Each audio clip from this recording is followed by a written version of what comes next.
ಇವತ್ತಿನ ರಾತ್ರಿ ಅಭ್ಯಾಸಕ್ಕಾಗಿ ನಾವು ಆರಿಸಿಕೊಂಡಂತ ಭಾಗ ಒಂದು ವಿಶೇಷವಾದಂತಹ ಒಂದು ಭಾಗವನ್ನ ನಾವು ದೇವರ ವಾಕ್ಯದ ಬೇರೆ ಬೇರೆ ಭಾಗಗಳಿಂದ ಕಂಡುಕೊಳ್ಳಿಕ್ಕೆ ತಿಳಿದುಕೊಳ್ಳಿಕ್ಕೆ ಪ್ರಯತ್ನ ಮಾಡೋಣ. ನಮ್ಮೆಲ್ಲರಿಗೆ ಈಗಾಗಲೇ ನೀವು ಓದಿದಂತಹ ಭಾಗದಲ್ಲಿ ಕರ್ತನಾದ ಯೇಸು ಕ್ರಿಸ್ತರ ವಿಷಯವಾಗಿ ಇಬ್ಬರು ವ್ಯಕ್ತಿಗಳು ಯಾವ ರೀತಿಯಾಗಿ ತಮ್ಮ ಒಂದು ಅರಿಕೆಯನ್ನ ಮಾಡಿದ್ರು ಅಂತ ಹೇಳಿ ನಮ್ಮೆಲ್ಲರಿಗೆ ಗೊತ್ತಿದ್ದಂಥ ಮಾತು. ಪೇತ್ರನು ಹೇಳ್ತಾನೆ, you are the son of God, ನೀನೇ ಬರ್ಬೇಕಾದಂಥ ದೇವಕುಮಾರನು ಎಂಬುದಾಗಿ ಪೇತ್ರನು ಯೇಸು ಸ್ವಾಮಿ ಅವರಿಗೆ ಹೇಳ್ತಾನೆ. ಅದೇ ರೀತಿಯಾಗಿ ನಾವು ಶತಾಧಿಪತಿಯ ಸಲುವಾಗಿ ನೋಡುವಾಗ ಶತಾಧಿಪತಿಯು ಸಹ ಅದ್ಭುತವಾದಂತಹ ಒಂದು ಉದ್ಗಾರವನ್ನ ತೆಗೆಯುತ್ತಾನೆ. ಯೇಸು ಸ್ವಾಮಿಯವರು ಆ ಶಿಲುವೆ ಮೇಲೆ ತಮ್ಮ ಪ್ರಾಣ ಕೊಟ್ಟಾಗ ಆತನು ಹೇಳಿದಂತಹ ಒಂದು ಮಾತು, ಈತನು ನಿಜವಾಗಿಯೂ ದೇವಕುಮಾರನಾಗಿದ್ದನು ಎಂಬಂತಹ ಒಂದು ಮಾತನ್ನ ಅಲ್ಲಿ ನಾವು ಸ್ಪಷ್ಟವಾಗಿ ಕಾಣ್ತೇವೆ. ಈ ರೀತಿಯಾಗಿ ಸತ್ಯವೇದದುದ್ದಕ್ಕೂ ನಾವು ಯೇಸು ಸ್ವಾಮಿಯವರು ಯಾವ ರೀತಿಯಾಗಿ ತಮ್ಮ ಸೇವೆಯನ್ನ ಮಾಡ್ತಾ ಹೋದ್ರು ಮತ್ತು ಜನರನ್ನ ಭೇಟಿ ಆಗ್ತಾ ಹೋದ್ರು, ಜನರನ್ನ ವಾಸಿ ಮಾಡ್ತಾ ಹೋದ್ರು, ಜನರಿಗೆ ದೇವರ ರಾಜ್ಯದ ವಿಷಯಗಳನ್ನ ತಿಳಿಸ್ತಾ ಹೋದ್ರು.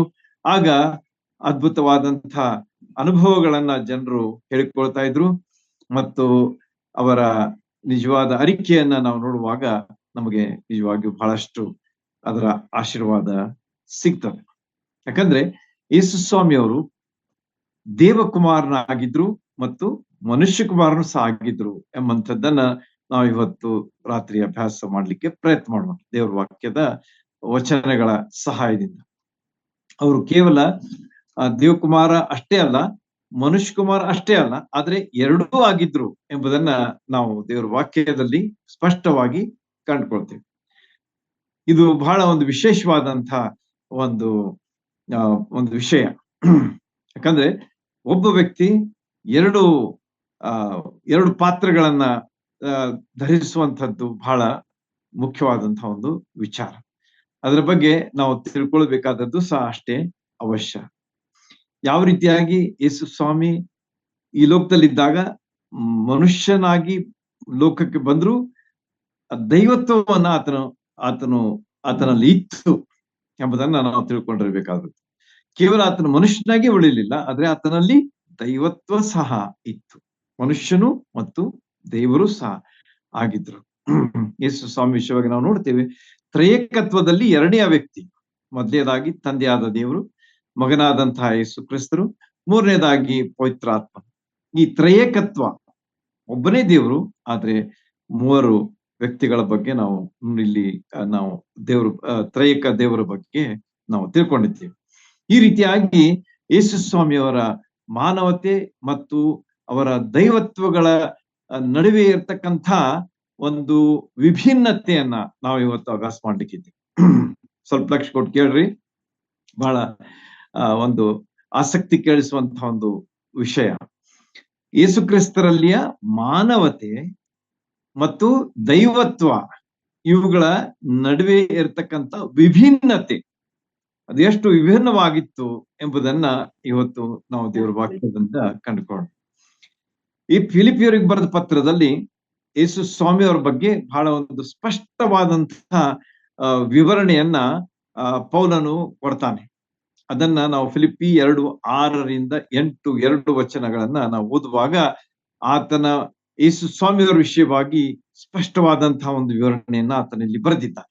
ಅಲ್ಲಿ ನಾವು ಏನು ನೋಡ್ತೀವಿ ಅಂತಂದ್ರೆ, ಆತನು ದೇವ ಸ್ವರೂಪನಾಗಿದ್ದರು, ಮೊದಲನೇದಾಗಿ ದೇವ ಸ್ವರೂಪನಾಗಿದ್ದರು ಎಂಬುದಾಗಿ ಹೇಳಿದ್ದಾನೆ. ಅಂದ್ರೆ ಯೇಸು ಸ್ವಾಮಿ ದೇವರಾಗಿದ್ದ ಎಂಬುದನ್ನ ಫಸ್ಟ್ ಹೇಳ್ತಾನೆ. ಆಮೇಲೆ ದೇವರಿಗೆ ಸರಿ ಸಮಾನನು ಎಂಬ ಅಮೂಲ್ಯ ಪದವಿಯನ್ನು ಬಿಡಲೊಲ್ಲೆನು ಎಂದೆಣಿಸದೆ, ಅಂದ್ರೆ was ready to come down. ಈಗ ನಾನು ದೇವರಾಗಿದ್ದೇನೆ, ಅದ್ಕೊಂಡು ನಾನು ಪರಲೋಕದಲ್ಲೇ ಇರ್ತೇನೆ, ನಾನು ಭೂಲೋಕಕ್ಕೆ ಯಾಕೆ ಹೋಗ್ಬೇಕು ಅಂತ ಹೇಳಿ ಆತನು ಆ ರೀತಿಯಾಗಿ ಆತನು ಹೇಳಲಿಲ್ಲ, ಆತನು ಹಠ ಮಾಡ್ಲಿಲ್ಲ. ಆದ್ರೆ ಆತನ ಏನ್ ಮಾಡಿಬಿಟ್ಟ ಅಂತ ಹೇಳಿ 3ನೇ ಭಾಗದಲ್ಲಿ ನಾವು ನೋಡ್ತೀವಿ, ತನ್ನನ್ನ ಬರಿದು ಮಾಡಿಕೊಂಡನು ಅಂತ ಹೇಳಿ. ಅಂದ್ರೆ ದೈವತ್ವವನ್ನು ಹೊಂದಿದಂತಹ ಆ ದೇವರು ಪರಲೋಕದಲ್ಲಿಯೇ ನಾನು ಇರ್ತೇನೆ ಎಂಬಂತ ವಿಚಾರವನ್ನ ಬಿಟ್ಟು ಈಗ ಆತನ ಏನ್ ಮಾಡ್ದ ಅಂತಂದ್ರೆ ತನ್ನನ್ನ ಬರಿದು ಮಾಡಿಕೊಂಡು ದಾಸನ ರೂಪ ಧರಿಸಿಕೊಂಡು ಎಂಬುದಾಗಿ. ಆತನು ಒಬ್ಬ ಅರಸನಾಗಿ ಇಲ್ಲಿ ಬರ್ಲಿಲ್ಲ, ಅಥವಾ ಒಬ್ಬ ದೊಡ್ಡ ಸರ್ವಾಧಿಕಾರಿಯಾಗಿ ಬರ್ಲಿಲ್ಲ, ಅಥವಾ ಒಬ್ಬ ದೊಡ್ಡ ವ್ಯಕ್ತಿಯಾಗಿ ಬರ್ಲಿಲ್ಲ, ಐತಿಹಾಸಿಕ ವ್ಯಕ್ತಿಯಾಗಿ ಬರ್ಲಿಲ್ಲ, ರಾಜನಾಗಿ ಬರ್ಲಿಲ್ಲ. ಆದ್ರೆ ಆತನು ಏನಾಗಿ ಬಂದ ಅಂತಂದ್ರೆ ದಾಸನ ರೂಪವನ್ನು ಧರಿಸಿಕೊಂಡು ಮನುಷ್ಯರಿಗೆ ಸದೃಶನಾದನು ಎಂಬುದಾಗಿ ದೇವರ ವಾಕ್ಯ ಸ್ಪಷ್ಟವಾಗಿ ಹೇಳ್ತದೆ. ದೇವರ ವಾಕ್ಯದಲ್ಲಿ ವಿವರಣೆಗಳನ್ನ ನಾವು ನೋಡುವಾಗ ಅದು ಎಷ್ಟು ನಮಗ ಒಂದು ಆದರಣೆಯನ್ನ ಕೊಡ್ತದೆ. ಯೇಸು ಸ್ವಾಮಿಯವರ ಬಗ್ಗೆ ಸ್ಪಷ್ಟವಾದಂತಹ ಚಿತ್ರವನ್ನ ನಮ್ಮ ಕಣ್ಣು ಮುಂದೆ ಇಡುತ್ತದೆ. ನೋಡ್ರಿ ಎಷ್ಟು ವಿಷಯಗಳನ್ನ ನಾವು ಪೌಲನು ಈ 2 ವಚನಗಳಲ್ಲಿ ನಮ್ಮ ಮುಂದೆ ಇಟ್ಟಿದ್ದಾನೆ. ದೇವ ಸ್ವರೂಪನಾಗಿದ್ದ, ದೇವರಿಗೆ ಸರಿ ಸಮಾನ ಎಂಬ ಅಮೂಲ್ಯ ಪದವಿಯನ್ನ ಬಿಡಲಿಲ್ಲ ಎಂದೆಣಿಸ್ಲಿಲ್ಲ. 3ನೇದಾಗಿ ತನ್ನನ್ನು ಬರಿದು ಮಾಡಿಕೊಂಡ, ದಾಸನ ರೂಪ ಧರಿಸಿಕೊಂಡ. 4ನೇದಾಗಿ 5ನೇದಾಗಿ ಮನುಷ್ಯನಾಗಿ ಕಾಣಿಸಿಕೊಂಡನು. ಮನುಷ್ಯರಿಗೆ ಸದೃಶ್ಯನಾದನು ಅಂತಂದ್ರೆ ಹೀಗೆ ಆತನು ಆಕಾರದಲ್ಲಿ ಮನುಷ್ಯನಾಗಿ ಕಾಣಿಸಿಕೊಂಡನು ಎಂಬುದಾಗಿ ಇಲ್ಲಿ ಆತನು ಹೇಳ್ತಾನೆ. ಆಕಾರದಲ್ಲಿ ಮನುಷ್ಯನಾಗಿ ಕಾಣಿಸಿಕೊಂಡ ದೇವರು ಯಾವ ರೀತಿಯಾಗಿ ಮನುಷ್ಯನಾಗಿ ಕಾಣಿಸಿಕೊಂಡನು ಎಂಬಂತಹ ವಿಚಾರವನ್ನ ಪೌಲನು ಇಲ್ಲಿ ಸ್ಪಷ್ಟವಾಗಿ ಫಿಲಿಪ್ಪಿ 2:6-8 ಇದನ್ನ ಓದ್ರಿ, ಮೇಲಿನ ಮೇಲೆ ಧ್ಯಾನ ಮಾಡ್ರಿ. ಬಹಳಷ್ಟು ವಿಷಯಗಳಿವೆ, ಅದನ್ನ ಕಂಡ್ಕೊಡ್ರಿ. ಯಾವಾಗ್ಲೂ ದೇವರ ವಾಕ್ಯದ ಧ್ಯಾನ ಮಾಡುವಾಗ ನಮಗೆ ಹೆಚ್ಚಾದಂತ ವಿಷಯಗಳ ತಿಳುವಳಿಕೆ ಬರ್ತದೆ. ನಾವು ಪ್ರಾರ್ಥನೆ ಮಾಡ್ಬೇಕು, ಪವಿತ್ರಾತ್ಮನೇ ನೀನು ನಮಗೆ ಸಹಾಯ ಮಾಡು. ಯಾಕಂದ್ರೆ ಪವಿತ್ರಾತ್ಮನೇ ಈ ಪವಿತ್ರ ಗ್ರಂಥವನ್ನು ಬರೆದಿರುವಾಗ ಆತನೇ ನಮಗ್ ತಿಳಿಸ್ಬೇಕು, ಅದರ ವಿವರವನ್ನು ತಿಳಿಸ್ಬೇಕು, ಅದರಲ್ಲಿಕ್ಕಂತ ಕಠಿಣತೆಗಳನ್ನು ವಿವರಿಸಬೇಕು. ಆತನು ನಮಗೆ ಮಾಡುವಾತನಾಗಿದ್ದಾನೆ, ಕೊಡುವಾತನಾಗಿದ್ದಾನೆ. ಈ ರೀತಿಯಾಗಿ ನಾವು ಏನ್ ಮಾಡ್ಬೇಕು ಅಂತಂದ್ರೆ ಆತನ ವಿಷಯವಾದ ಹೆಚ್ಚಾದಂತಹ ತಿಳುವಳಿಕೆಯನ್ನ ಪಡ್ಕೊಳ್ಬೇಕಾದದ್ದು ಬಹಳ ಅವಶ್ಯ. ಈ ರೀತಿಯಾಗಿ ಮನುಷ್ಯನಾಗಿ ಕಾಣಿಸಿಕೊಂಡಾಗ ತನ್ನನ್ನ ತಗ್ಗಿಸಿಕೊಂಡು ಎಂಬುದಾಗಿ.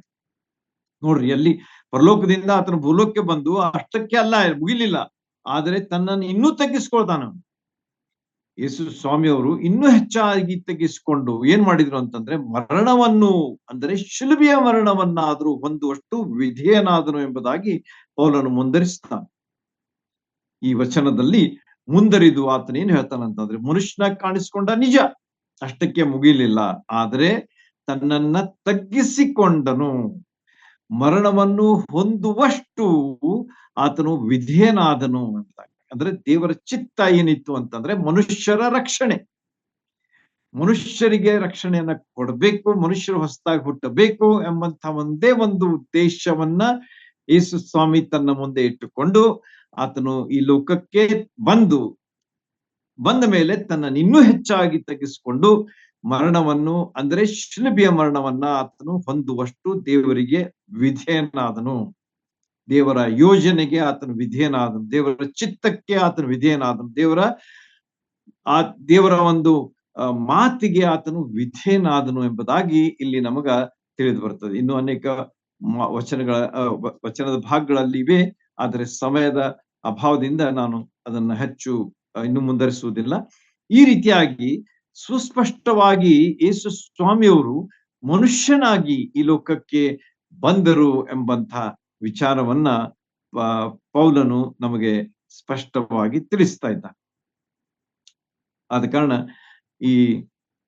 ಈ ಕೆಲವು ವಚನಗಳಲ್ಲಿ ನಮಗೆ ಸುಂದರವಾದಂತಹ ವಿವರಣೆಯನ್ನು ನಮಗೆ ಕೊಡಲ್ಪಟ್ಟಿದೆ. ಏನಂತೇಳಿ, ದೇವಕುಮಾರನು ಮನುಷ್ಯ ಕುಮಾರನಾಗಿ ಈ ಲೋಕಕ್ಕೆ ಬಂದು ತನ್ನ ಪ್ರಾಣವನ್ನ ಶಿಲುಬೆ ಮೇಲೆ ಕೊಟ್ಟು ಆತನು ದೇವರಿಗೆ ವಿಧೇಯನಾಗಿ ಮನುಷ್ಯರ ಪಾಪಗಳಿಗಾಗಿ ತನ್ನ ಪ್ರಾಣವನ್ನ ಕೊಟ್ಟು, ಶಿಲುಬೆ ಮೇಲೆ ತಮ್ಮ ಪ್ರಾಣವನ್ನು ಕೊಟ್ಟು ನಂಬುವವರಿಗೆ ಬೇಕಾದಂತಹ ರಕ್ಷಣೆಯನ್ನ ಸಹ ಆತನು ಕೊಟ್ಟನು, ಪಾಪ ಕ್ಷಮಾಪಣೆಯನ್ನು ಸಹ ಕೊಟ್ಟನು, ಆಮೇಲೆ ಪರಲೋಕ ರಾಜ್ಯದ ಬಾಧ್ಯತೆಯನ್ನು ಸಹ ಕೊಟ್ಟನು. ನೋಡ್ರಿ, ಇಷ್ಟು ವಿಚಾರಗಳು ಇಲ್ಲಿವೆ.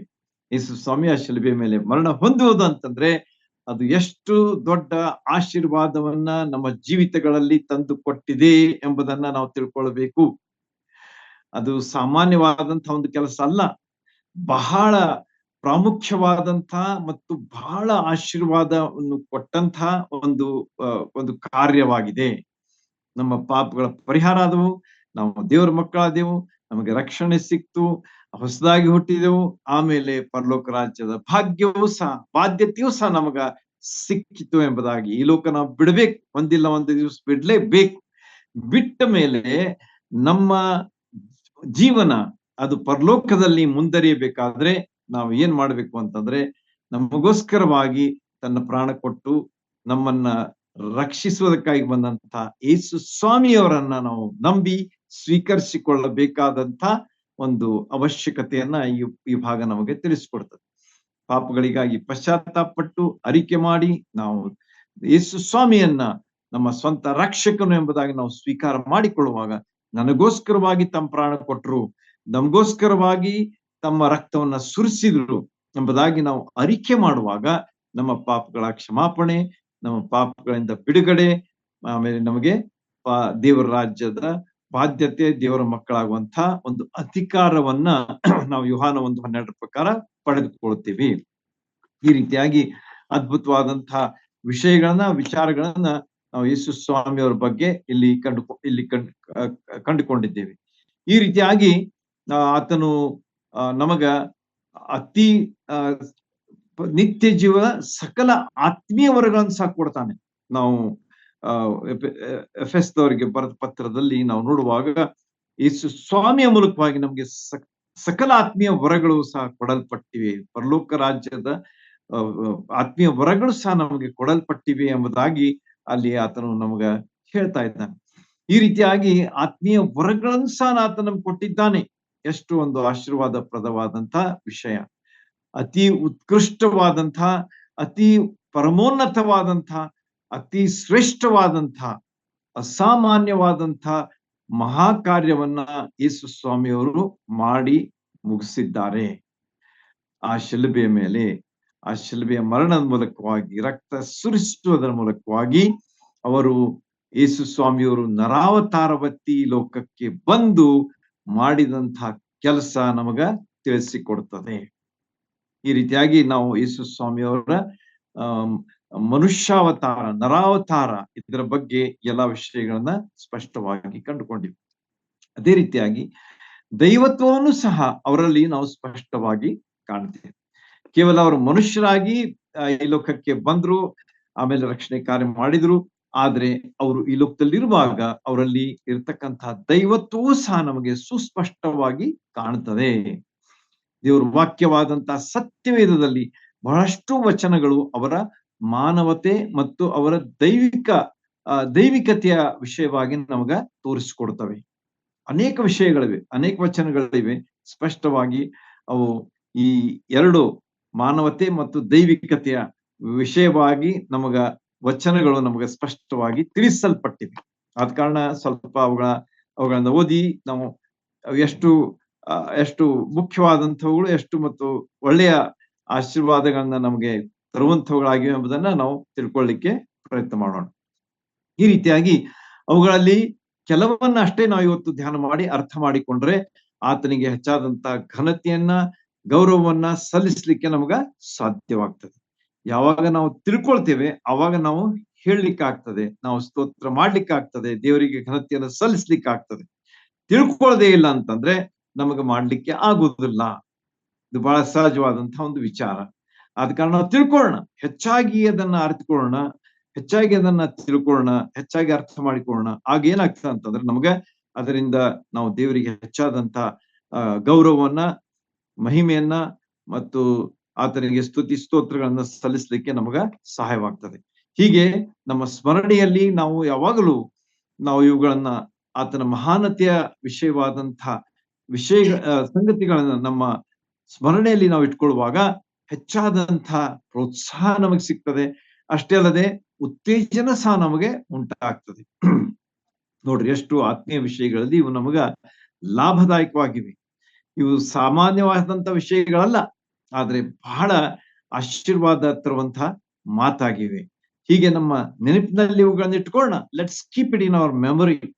Let's always remember them. Often let's repeat them. ಅವುಗಳನ್ನ ಮೇಲಿನ ಮೇಲೆ ನಾವು ಉಚ್ಚರಿಸುವಾಗ ನಮಗೆ ಹೆಚ್ಚಾದಂತಹ ಒಂದು ಪ್ರೋತ್ಸಾಹ ಸಿಗ್ತದೆ. ಅಷ್ಟೇ ಅಲ್ಲದೆ ಉತ್ತೇಜನವೂ ಸಹ ನಮಗೆ ಉಂಟಾಗ್ತದೆ. ಹೀಗೆ ನಮ್ಮ ಕ್ರಿಸ್ತೀಯ ಜೀವನದಲ್ಲಿ ನಾವು ಹೆಚ್ಚಾದಂತಹ ಉಲ್ಲಾಸದಿಂದ ನಾವು ಮುಂದೆ ಹೋಗ್ಲಿಕ್ಕೆ ಸಾಧ್ಯವಾಗ್ತದೆ. ಈ ಲೋಕದಲ್ಲಿ ಸೈತಾನ್ ಎಷ್ಟೇ ರೀತಿಯಲ್ಲಿ ನಮಗೆ ಬಾಧಿಸ್ಲಿಕ್ಕೆ ಪ್ರಯತ್ನ ಮಾಡಿದ್ರು ಕೂಡ ಯೇಸು ಸ್ವಾಮಿಯ ವಿಷಯವಾಗಿ ನಾವು ಯಾವಾಗಲೂ ಧ್ಯಾನ ಮಾಡ್ತಾ ಇರುವಾಗ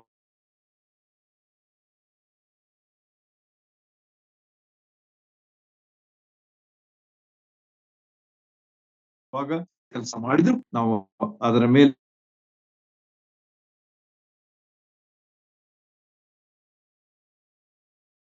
ಜಯ ಪಡ್ಕೊಳ್ಳಿಕ್ಕೆ ಸಾಧ್ಯ. ಅಂಥ ಒಂದು ಬಾಳಿದ್ರು ಅವರಲ್ಲಿ. ಅವ್ರ ವಿಷಯವಾಗಿ ನಾವು ನೋಡುವಾಗ ಯೇಸು ಸ್ವಾಮಿ ತಮ್ಮ ವಿರೋಧಿಗಳಿಗೆ ಒಂದು ಮಾತು ಹೇಳ್ತಾರೆ, ಏನಂತೇಳಿ, ನನ್ನಲ್ಲಿ ಪಾಪ ಇದೆ ಅಂತ ಹೇಳಿ ನಿಮ್ಗೆ ಯಾರು ತೋರಿಸ್ಲಿಕ್ಕೆ ಸಾಧ್ಯ ಇದೆ ಅಂತ ಹೇಳುವಾಗ ಯಾರು ಮುಂದೆ ಬರೋದಿಲ್ಲ. ಯಾರು ನೀವು ತೋರಿಸ್ತೀರಿ ಎಂಬುದಾಗಿ ಹೇಳುವಾಗ ಯಾರು ಬರೋದಿಲ್ಲ. ಯಾಕಂದ್ರೆ ಅವರ ಜೀವನವು ಅಷ್ಟು ಪವಿತ್ರವಾದಂತಹ ಜೀವನವಾಗಿತ್ತು, ಅಷ್ಟು ಅತ್ಯುತ್ತಮವಾದಂತಹ ಜೀವನವಾಗಿತ್ತು, ಅಷ್ಟು ಫಲಪ್ರದವಾದಂತಹ ಜೀವನವಾಗಿತ್ತು, ಅಷ್ಟು ಪ್ರೀತಿ, ಕರುಣೆ ಮತ್ತು ಪವಿತ್ರಾತ್ಮನ ಫಲಗಳಿಂದ ತುಂಬಿ ತುಳುಕುವಂತಹ ಒಂದು ಜೀವನ ಯೇಸು ಸ್ವಾಮಿಯವರ ಜೀವನ ಆಗಿತ್ತು. ಆದ ಕಾರಣ ಅವರು ಚಾಲೆಂಜ್ ಕೊಡ್ತಾರೆ, ಒಂದು ಆಹ್ವಾನ ಕೊಡ್ತಾರೆ ಅಲ್ಲಿದ್ದಂತಹ ಜನರಿಗೆ, ಯಾರು ನನ್ನಲ್ಲಿ ನೀವು ತಪ್ಪು ತೋರಿಸ್ತೀರಿ ಅಂತ ಹೇಳಿ. ಯಾರು ಮುಂದೆ ಬರೋದಿಲ್ಲ. ಯಾಕಂದ್ರೆ ಯೇಸು ಸ್ವಾಮಿಯಲ್ಲಿ ಯಾವ ತಪ್ಪಿರಲಿಲ್ಲ. ಯೇಸು ಸ್ವಾಮಿ ಯಾವ ಪಾಪ ಮಾಡ್ಲಿಲ್ಲ, ಯಾವ ದೋಷ ಆತನಲ್ಲಿ ಇರ್ಲಿಲ್ಲ, ಅವ್ರ ಬಾಯಲ್ಲಿ ಯಾವ ಕಪಟ ಇರಲಿಲ್ಲ. ಎಲ್ಲವೂ ಪರಿಶುದ್ಧವಾದಂತ ರೀತಿಯಲ್ಲಿ ಅವರ ಜೀವನ ಸಾಗ್ತಾ ಇತ್ತು ಎಂಬುದನ್ನ ಈ ದೇವರ ವಾಕ್ಯದ ಅನೇಕ ವಚನಗಳ ಮೂಲಕವಾಗಿ ನಾವು ಕಂಡುಕೊಳ್ತೇವೆ. ಒಬ್ಬ ಇತಿಹಾಸಕಾರರು, ಮೊದಲೇ ಶತಮಾನದ ಇತಿಹಾಸಕಾರರು ಯೇಸು ಸ್ವಾಮಿ ಅವ್ರ ಬಗ್ಗೆ ಒಂದು ಮಾತು ಹೇಳ್ತಾರೆ. ಅದನ್ನ ಜಸ್ಟ್ ನಿಮ್ ರೆಫರೆನ್ಸ್ ಅಂತ ಹೇಳಿ ಹೇಳ್ತಾ ಇದ್ದೇನೆ. ಅವರು ಏನ್ ಹೇಳಿದ್ರು ಅಂತಂದ್ರೆ, ಯೇಸು ಸ್ವಾಮಿ ಅವ್ರ ವಿಷಯವಾಗಿ ಆ ಕಾಲದ ಜನರಲ್ಲಿ ಅವ್ರೇನಾಗಿದ್ರು ಅಂತಂದ್ರೆ, ಇತಿಹಾಸಕಾರರು ಆಗಿನ ಕಾಲದಲ್ಲಿ ಮೊದಲೇ ಶತಮಾನದ ಒಬ್ಬ ಇತಿಹಾಸಕಾರರಾಗಿದ್ರು. ಆಗಿನ ಕಾಲದ ಜನರಲ್ಲಿ ಯೇಸು ಸ್ವಾಮಿ ಏನಾಗಿದ್ರು ಅಂತ ಹೇಳಿದ್ರೆ, ಅವರು ಮಾಡಿದಂತ ಕಾರ್ಯಗಳು ಸಾಧಾರಣ ಮನುಷ್ಯನ ಸಾಮರ್ಥ್ಯದ ಕಾರ್ಯಗಳನ್ನ ಮೀರಿದವುಗಳಾಗಿದ್ದವು. ನೋಡ್ರಿ, ಸ್ವಲ್ಪ ಲಕ್ಷ ಕೊಟ್ಟು ಕೇಳ್ರಿ, ಬಹಳ ಮುಖ್ಯವಾಗಿದೆ. ಸಾಧಾರಣ ಮನುಷ್ಯನು ಮಾಡುವಂತ ಸಾಮರ್ಥ್ಯದ ಕಾರ್ಯಗಳಿಗಿಂತ ಬಹಳ ಮೀರಿದವುಗಳಾಗಿದ್ದವು ಎಂಬುದಾಗಿ ಅವರು ತಮ್ಮ ಒಂದು ಸಾಕ್ಷಿಯನ್ನು ಹೇಳ್ತಾರೆ. ಮೊದಲೇ ಶತಮಾನದ ಒಬ್ಬ ಇತಿಹಾಸಕಾರರು ಅಂತ ಹೇಳ್ಬೋದು. ಈ ರೀತಿಯಾಗಿ ಅವರು ಯೇಸು ಸ್ವಾಮಿಯ ಜೀವನದ ಬಗ್ಗೆ ಹೇಳುವಂತಹ ಒಂದು ಶ್ಲಾಘನೆ ಎಷ್ಟು ಅದ್ಭುತವಾಗಿದೆ ಎಂಬುದಾಗಿ ಇಲ್ಲಿ ನಮಗ ಕಂಡು ಬರುತ್ತದೆ.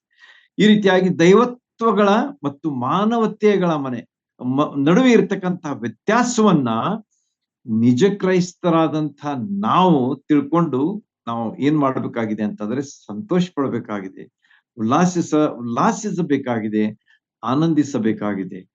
ನಿಜ ಮಾನವತೆ ಮತ್ತು ದೈವತ್ವಗಳ ನಡುವೆ ಇರತಕ್ಕಂತಹ ವ್ಯತ್ಯಾಸಗಳನ್ನ ನಾವು ತಿಳ್ಕೊಳ್ಳುವಾಗ ನಿಜವಾಗಿಯೂ ನಮ್ಮ ಹೃದಯಕ್ಕೆ ಒಂದು ಮುದ ನೀಡುವಂತಹ ವಿಷಯ ನಮಗ ಕಂಡು ಬರ್ತದೆ. ಈ ರೀತಿಯಾಗಿ ಒಂದೊಂದು ವ್ಯತ್ಯಾಸಗಳನ್ನ ಇವತ್ತು ನಾವು ಕಂಡುಕೊಳ್ಳಲಿಕ್ಕೆ ಪ್ರಯತ್ನ ಮಾಡೋಣ. ಅನೇಕ ವ್ಯತ್ಯಾಸಗಳಿವೆ. ಆದ್ರೆ ಈ ಹೊತ್ತು ನಾವು ಕೆಲವುಗಳನ್ನ ಅಷ್ಟೇ ನಾನು ಆರಿಸಿಕೊಂಡು ನಿಮ್ ಮುಂದೆ ಹೇಳ್ತಾ ಇದ್ದೇನೆ. ಮೊದಲೇ ಒಂದು ವ್ಯತ್ಯಾಸ ಏನಾಗಿದ್ದ ಅಂತಂದ್ರೆ, ನಾವು ಈ ರೀತಿಯಾಗಿ ಕಂಪೇರ್ ಮಾಡ್ತಾ ಹೋಗೋಣ.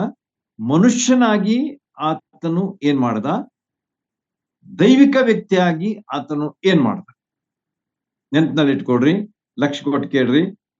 ಮನುಷ್ಯನಾಗಿ ಯೇಸು ಸ್ವಾಮಿ ಏನ್ ಮಾಡ್ದ, ದೈವಿಕ ಪುರುಷನಾಗಿ ದೈವತ್ವವನ್ನು ಹೊಂದಿದಂತ ಯೇಸು ಸ್ವಾಮಿ ಯಾವ ರೀತಿಯಾಗಿ ನಡೆದುಕೊಂಡ ಅಥವಾ ಏನು ಮಾಡಿದ ಎಂಬುದರ ವ್ಯತ್ಯಾಸವನ್ನ ನಾವು ಇಲ್ಲಿ ಕಂಡುಕೊಳ್ಳುವಾಗ ನಮಗೆ ನಿಜವಾಗಿಯೂ ಒಂದು ಆತ್ಮೀಯ ಆಶೀರ್ವಾದ ಉಂಟಾಗ್ತದೆ ಎಂಬುದಾಗಿ ನನಗೆ ಹೇಳಲಿಕ್ಕೆ ಬಹಳ ಸಂತೋಷ ಆಗ್ತದೆ. ಹಾಗಾದ್ರೆ ಮೊದಲೇದಾಗಿ ಬರ್ತಕ್ಕಂತಹ ಒಂದು ವ್ಯತ್ಯಾಸವನ್ನ ನಾವು ಈ ಲೂಕನ ಸುವಾರ್ತೆಯ 4ನೇ ಅಧ್ಯಾಯ 2ನೇ ವಚನದಲ್ಲಿ ನಾವು ನೋಡ್ತೇವೆ. ನೋಟ್ ಮಾಡ್ಕೊಡ್ರಿ, ಯಾಕಂದ್ರೆ ಪೆನ್ನು ಪೇಪರ್ ಇಟ್ಕೊಂಡು ನೋಟ್ ಮಾಡ್ಕೊಂಡ್ರೆ ನಿಮ್ಗೆ ಬಹಳ ಒಳ್ಳೇದು. ಯಾಕಂದ್ರೆ ನೀವು ಕೇಳಿದ್ದು ಎಷ್ಟು ನೆನಪಿರ್ತದೆ ನನ್ಗೆ ಗೊತ್ತಿಲ್ಲ, ಆದ್ರೆ ಬರ್ಕೊಂಡ್ರೆ ನೀವು at least you can refer afterwards. ನೀವು ಆಮೇಲೆ ಈ ಎಲ್ಲ ರೆಫರೆನ್ಸ್ ಗಳನ್ನ, ಪಾಯಿಂಟ್ಸ್ ಗಳನ್ನ ಮತ್ತು ವಿಶೇಷವಾದಂತಹ ಸಂಗತಿಗಳನ್ನ ನೀವು ಧ್ಯಾನ ಮಾಡುವಾಗ ನೀವು ಇನ್ನೂ ಹೆಚ್ಚಾದ ರೀತಿಯಲ್ಲಿ ಅವುಗಳನ್ನ ನೆನಪಿನಲ್ಲಿಡ್ಲಿಕ್ಕೆ ಆಗ್ತದೆ ಮತ್ತು ಅಭ್ಯಾಸಿಸಿ ಸಂತೋಷ ಪಡ್ಲಿಕ್ಕೆ ಆಗ್ತದೆ. ಆದ ಕಾರಣ ಮೊದಲನೇದಾಗಿ ಲೂಕನ ಸುವಾರ್ತೆ 4:2 ಯೇಸು ಸ್ವಾಮಿಯವರು 40 ದಿವಸ ಉಪವಾಸ ಮಾಡಿದ್ದು ಎಲ್ಲರಿಗೂ ಗೊತ್ತದೆ. 40 ದಿವಸಗಳು ಯೇಸು ಸ್ವಾಮಿ ಉಪವಾಸ ಮಾಡಿದ್ರು ಹಗಲು ರಾತ್ರಿ ಅಂತ ಹೇಳಿ ಅಲ್ಲಿ ನಮಗ ಲೂಕ 4:2 ನಮಗ ಸ್ಪಷ್ಟವಾಗಿ ಹೇಳ್ತಾನೆ. ಆಮೇಲೆ ಮೊದಲನೇದಾಗಿ ಆತನಿಗೆ ಏನಾಯ್ತು ಅಂತಂದ್ರೆ ಹಸಿವು ಆಯ್ತು ಎಂಬುದಾಗಿ. ಮನುಷ್ಯನಾದಂಥ ಯೇಸು ಸ್ವಾಮಿ ಹಸಿವು ಆಯ್ತು ಅಂತ ಹೇಳಿ ಇಲ್ಲಿ ಆತನ ಬಗ್ಗೆ ಹೇಳಲ್ಪಟ್ಟಿದೆ. ಇದು ಮಾನವತೆಯ ಒಂದು ಲಕ್ಷಣ. ಮನುಷ್ಯ ಅಂದ್ಮೇಲೆ ಹಸಿವಾಗಿ ಆಗ್ತದೆ. ಇಟ್ ವಾಸ್ ಬಟ್ ನ್ಯಾಚುರಲ್, ಸಾಮಾನ್ಯವಾದಂತಹ ಒಂದು ವಿಷಯ, ನೈಸರ್ಗಿಕವಾದಂತಹ ಒಂದು ವಿಚಾರ, ಸರ್ವ ಮನುಷ್ಯನಿಗೂ ಬರ್ತಕ್ಕಂಥ ಒಂದು ಇದು ವಿಷಯ ಮಾತು. ಹಸಿವು ಆಯ್ತು ಅಂತ ಹೇಳಿ ಯೇಸು ಸ್ವಾಮಿಯವ್ರ ಬಗ್ಗೆ ಅಲ್ಲಿ ಹೇಳಿದಾಗ ಅದನ್ನೇ ಈಗ ನಾವು ದೇವಕುಮಾರನಾದಂಥ ಯೇಸು ಸ್ವಾಮಿ ಈ ಹಸಿವಿನ ಬಗ್ಗೆ ಏನು ಹೇಳ್ತಾರೆ ಅಥವಾ ಅವರ ಬಗ್ಗೆ ಈ ಹಸಿವು ಏನಾಗಿತ್ತು ಎಂಬುದನ್ನ ನಾವು ದೇವರ ವಾಕ್ಯದ ಮತ್ತೊಂದು ವಚನದಿಂದ ನಾವು ಕಂಡುಕೊಳ್ಳಿಕ್ಕೆ ಪ್ರಯತ್ನ ಮಾಡೋಣ. ದೇವಕುಮಾರನ ಯೇಸು ಸ್ವಾಮಿ ಆತನು ಯೋಹಾನ ಸುವಾರ್ತೆ 6:35 ವಚನದಲ್ಲಿ ಒಂದು ಮಾತು ಹೇಳಲ್ಲ. ಯೋಹಾನ ಸುವಾರ್ತೆ 6:35 ವಚನ, ಜಾನ್ಸ್ ಗಾಸ್ಪಲ್ 6:35. ಯೇಸು ಸ್ವಾಮಿ ಏನ್ ಹೇಳ್ತಾನಂತಂದ್ರೆ ಜೀವ ಕೊಡುವ ರೊಟ್ಟಿ ನಾನೇ ಎಂದು ಯೇಸು ಸ್ವಾಮಿ ಹೇಳ್ತಾರೆ. ಅಂದ್ರೆ ಆತ್ಮೀಯ ಅಂದ್ರೆ ದೈವಿಕ ಪುರುಷನಾದಂಥ ಯೇಸು ಸ್ವಾಮಿ ಹೇಳ್ತಾನೆ ಏನಂತ ಹೇಳಿ, ನಾನೇ ಜೀವ ಕೊಡುವಂತ ರೊಟ್ಟಿ, ಆತ್ಮೀಯ ಜೀವ ಕೊಡುವಂತ ರೊಟ್ಟಿ ಯಾರಾಗಿದ್ದೇನೆ, ಬಲ ಕೊಡುವಂತವನು ಯಾರಾಗಿದ್ದೇನೆ ಅಂತಂದ್ರೆ ನಾನೇ ಎಂಬುದಾಗಿ ಇಲ್ಲಿ ಯೇಸು ಸ್ವಾಮಿ ಯೋಹಾನ 6:35 ಹೇಳುವುದನ್ನ ನಾವು ನೋಡುವಾಗ ವ್ಯತ್ಯಾಸ ಸ್ಪಷ್ಟವಾಗಿ ನಮ್ಗೆ ಕಂಡು ಬರ್ತದೆ. ಯೇಸು ಸ್ವಾಮಿ ಆತ್ಮೀಯ ಅಂದ್ರೆ ದೈವಿಕ ಪುರುಷನಾಗಿ ದೈವಕುಮಾರನಾಗಿ ನುಡಿದಂತ ಮಾತು ಏನಂತಂದ್ರೆ ಜೀವ ಕೊಡುವಂತ ರೊಟ್ಟಿ ನಾನು, ನನ್ನನ್ನು ನಂಬೋನಿಗೆ ಎಂದಿಗೂ ಹಸಿವು ಆಗುವುದಿಲ್ಲ ಅಂತ ಹೇಳ್ತಾರೆ ಯೇಸು ಸ್ವಾಮಿ ಸ್ಪಷ್ಟವಾಗಿ. ಆದ ಕಾರಣ ಅವರು ಹೇಳುವಂತಹ ದೈವಿಕವಾದಂತಹ ವಿಚಾರ ಇದಾಗಿತ್ತು. ಓಕೆ, ಈಗ ನಾವು ಯೇಸು ಸ್ವಾಮಿ ಮನುಷ್ಯನಾಗಿ ಆಡಿದಂತಹ ಮಾತು ಯಾವ್ದಾಗಿತ್ತಂತಂದ್ರೆ ಅವರಿಗೆ ಹಸಿವು ಆಯ್ತು. ನೋಡ್ರಿ ಎಷ್ಟು ವ್ಯತ್ಯಾಸ ಇಲ್ಲಿ ನಾವು ಕಾಣ್ತೀವಿ. ಮನುಷ್ಯನಾಗಿ ಹಸಿವಾಯ್ತು, ಆದ್ರೆ ಅದೇ ಸಂದರ್ಭದಲ್ಲಿ ದೈವತ್ವವನ್ನು ಹೊಂದಿದಂತಹ ಯೇಸು ಸ್ವಾಮಿ ಅಲ್ಲಿ ಏನ್ ಹೇಳ್ತಾರಂತಂದ್ರೆ ಜೀವ ಕೊಡುವಂತಹ ರೊಟ್ಟಿ ನಾನೇ ಎಂಬುದಾಗಿ. ಆದ ಕಾರಣ ಎಷ್ಟು ವಿಶೇಷವಾದಂತಹ ಸಂಗತಿಯನ್ನ ನಾವು ಯೇಸು ಸ್ವಾಮಿಯವರ ವಿಷಯವಾಗಿ ಇಲ್ಲಿ ಸ್ಪಷ್ಟವಾಗಿ ಕಂಡುಕೊಳ್ತೇವೆ. ಹೀಗೆ ಮನುಷ್ಯನಾದಂತಹ ಯೇಸು ಸ್ವಾಮಿ, ದೇವಕುಮಾರನಾದಂತಹ ಯೇಸು ಸ್ವಾಮಿ, ಇವರಿಬ್ಬರ ಬಗ್ಗೆ ನಾವು ಯಾವಾಗಲೂ ಸ್ಪಷ್ಟವಾದಂತಹ ತಿಳುವಳಿಕೆಯನ್ನ ಹೊಂದಿಕೊಂಡಿರೋಣ. ಈ ವಚನಗಳು ನಮ್ಗೆ ನೇರವಾಗಿ ನಮ್ಗೆ ಸಹಾಯಕಾರಿಯಾಗಿವೆ. ಲೂಕ 4:2 ಅದು ನಮ್ಮ ಮನುಷ್ಯನಾದಂತಹ ಯೇಸು ಸ್ವಾಮಿಯ ಒಂದು ಹಸಿವಿನ ಬಗ್ಗೆ ತಿಳಿಸ್ತದೆ. ಆದ್ರೆ ದೇವಕುಮಾರನಾದಂತಹ ಯೇಸು ಸ್ವಾಮಿಯ ಬಗ್ಗೆ ಯೋಹಾನ 6:35 ತಿಳಿಸುವುದೇನಂತಂದ್ರೆ ನಾನೇ ಜೀವ ಕೊಡುವಂತಹ ರೊಟ್ಟಿ. ಜೀವ ಕೊಡುವಂತಹ ರೊಟ್ಟಿ ಆಗಿರುವಾಗ ಹಸಿವು ಹೇಗಾಯ್ತು ಎನ್ನುವಂತಹ ವಿಚಾರ ನಮಗ್ ಬಂದೇ ಬರ್ತದೆ. ಆದ್ರೆ ಅದರ ವ್ಯತ್ಯಾಸ ನಾವು ತಿಳ್ಕೊಂಡಿರ್ಬೇಕಾದದ್ದು ಬಹಳ ಅವಶ್ಯ. ಯಾಕಂದ್ರೆ ಆತನ ಮನುಷ್ಯನಾಗಿದ್ದ, he was a human being. ಆದ ಕಾರಣ ಹಸಿವು ಆಗುವಂಥದ್ದು ನಾರ್ಮಲ್ ಆಗಿತ್ತು ಅಥವಾ ನ್ಯಾಚುರಲ್ ಆಗಿತ್ತು ಎಂಬುದನ್ನ ನಾವು ತಿಳ್ಕೊಂಡಿರೋಣ. ಎರಡನೇದಾಗಿ ಯೇಸು ಸ್ವಾಮಿ ಅವ್ರ ಬಗ್ಗೆ ನಾವು ಯೋಹಾನ 6:14 ಆತನು ದೇವರ ಮಗನಾಗಿ ಹೇಳುವಂತಹ ಮಾತು, ದೇವರ ಕುಮಾರನಾಗಿ ಹೇಳುವಂತಹ ಮಾತು ಯೋಹಾನ 6:14 ಆತನು ಏನ್ ಹೇಳ್ತಾನಂತಂದ್ರೆ ನಾನು ಕೊಡುವ ನೀರನ್ನು ಕುಡಿಯುವವನಿಗೆ ಎಂದಿಗೂ ನೀರಡಿಕೆ ಆಗುವುದಿಲ್ಲ ಎಂದು ಯೇಸು ಸ್ವಾಮಿ ಹೇಳಿದ್ರು. ಯೋಹಾನ 6:14 ದೇವಕುಮಾರನಾಗಿ ಅಂದ್ರೆ ದೈವಿಕ ವ್ಯಕ್ತಿಯಾಗಿ ಆತ್ಮೀಯ ಒಂದು ಅರ್ಥದಲ್ಲಿ ಈ ಮಾತನ್ನು ಅವ್ರು ಹೇಳ್ತಾ ಇದ್ದಾರೆ. ಏನಂತೇಳಿ, ನಾನು ಕೊಡುವ ನೀರನ್ನು ಕುಡಿಯುವವನಿಗೆ ಎಂದಿಗೂ ನೀರಡಿಕೆಯಾಗುವುದಿಲ್ಲ. ಓಕೆ, ಈಗ ಮನುಷ್ಯನಾದಂತಹ ಯೇಸು ಸ್ವಾಮಿಯ ಒಂದು ವಿಚಾರವನ್ನ ನಾವು ಅದೇ ಸತ್ಯವೇದ ಪುಸ್ತಕದಲ್ಲಿ ನಾವು ನೋಡುವಾಗ ಯೋಹಾನ 19:28 ಯೋಹಾನ 19 ವರ್ಷ 28 ವಚನ 28ರಲ್ಲಿ ಯೇಸು ಸ್ವಾಮಿ ಆ ಶಿಲುಬೆ ಮೇಲೆ ನೇತಾಡ್ತಿರುವಾಗ ಆಡಿದಂತಹ ಒಂದು ಮಾತೇನಾಗಿತ್ತಂತಂದ್ರೆ, ನನಗೆ ನೀರಡಿಕೆ ಆಗಿದೆ, ನನಗೆ ನೀರಡಿಕೆ ಆಗಿದೆ. ನೋಡ್ರಿ, ವ್ಯತ್ಯಾಸ ಎಷ್ಟು ಸ್ಪಷ್ಟವಾಗಿ ಇಲ್ಲಿ ನಮ್ಗ ಕಂಡು ಬರ್ತಾ ಇದೆ. ದೈವಿಕ ಪುರುಷನಾದಂತ ಯೇಸು ಸ್ವಾಮಿ ಏನ್ ಹೇಳ್ತಾ ಇದ್ದಾರಂತಂದ್ರೆ, ನಾನು ಕೊಡುವಂತಹ ನೀರನ್ನು ಕುಡಿದವನಿಗೆ ಎಂದಿಗೂ ನೀರಡಿಕೆ ಆಗುವುದಿಲ್ಲ. ಆದ್ರೆ ಮನುಷ್ಯನಾದಂತಹ ಯೇಸು ಸ್ವಾಮಿಗೆ ಸಾಮಾನ್ಯವಾದಂತಹ ಈ ಒಂದು ವಿಷಯ ಅದ್ಯಾವುದಂತ ನೀರಡಿಕೆ ಅದು ಆಯ್ತು ಎಂಬುದಾಗಿ ನಮಗ ಕಂಡು ಬರ್ತದೆ. ಅಂದ್ರೆ ಇಟ್ ಶೋಸ್ ಬೋತ್, ಮನುಷ್ಯನಾಗಿ ಯೇಸು ಸ್ವಾಮಿಗೆ ನೀರಡಿಕೆ ಆಯ್ತು, ಆದ್ರೆ ದೈವಿಕ ಪುರುಷನಾದಂತ ಯೇಸು ಸ್ವಾಮಿ ಏನ್ ಹೇಳ್ತಾ ಇದ್ದಾರಂತಂದ್ರೆ, ನನ್ನನ್ನ ನಂಬಿದವನಿಗೆ ಎಂದಿಗೂ ನೀರಡಿಕೆ ಆಗುವುದಿಲ್ಲ, ನೀರಡಿಕೆ ಆಗುವುದೇ ಇಲ್ಲ ಎಂಬುದಾಗಿ ಯೇಸು ಸ್ವಾಮಿ ಹೇಳಿದ್ದನ್ನ ಇಲ್ಲಿ ನಾವು ಕಂಡುಕೊಳ್ಳುವಾಗ ಅದರ ವ್ಯತ್ಯಾಸ ಎಷ್ಟು ನಮಗೆ ಸ್ಪಷ್ಟವಾಗಿ ಕಂಡು ಬರ್ತಾ ಇದೆ ಎಂಬುದನ್ನ ನಾವು ನೆನಪಿನಲ್ಲಿ ಇಟ್ಕೊಳ್ಳೋಣ. ಮೂರನೇ ಒಂದು ವಿಷಯವನ್ನ ನಾವು ಮತ್ತಾಯನ ಸುವಾರ್ತೆ 19ರಿಂದ 21ರಲ್ಲಿ ಬರೆದಂತೆ, ತನ್ನ ವಾಕ್ಯಗಳನ್ನು ಕೇಳಲು ಬಂದಂತ ಸಾವಿರಾರು ಜನರಿಗೆ ಆತನು ಊಟ ಕೊಟ್ಟನು ಎಂಬುದಾಗಿ ಅಲ್ಲಿ ನಮಗ ಸ್ಪಷ್ಟವಾದಂತಹ ಒಂದು ಮಹತ್ ಕಾರ್ಯ ನಮಗ ಅಲ್ಲಿ ಕಂಡು ಬರ್ತದೆ.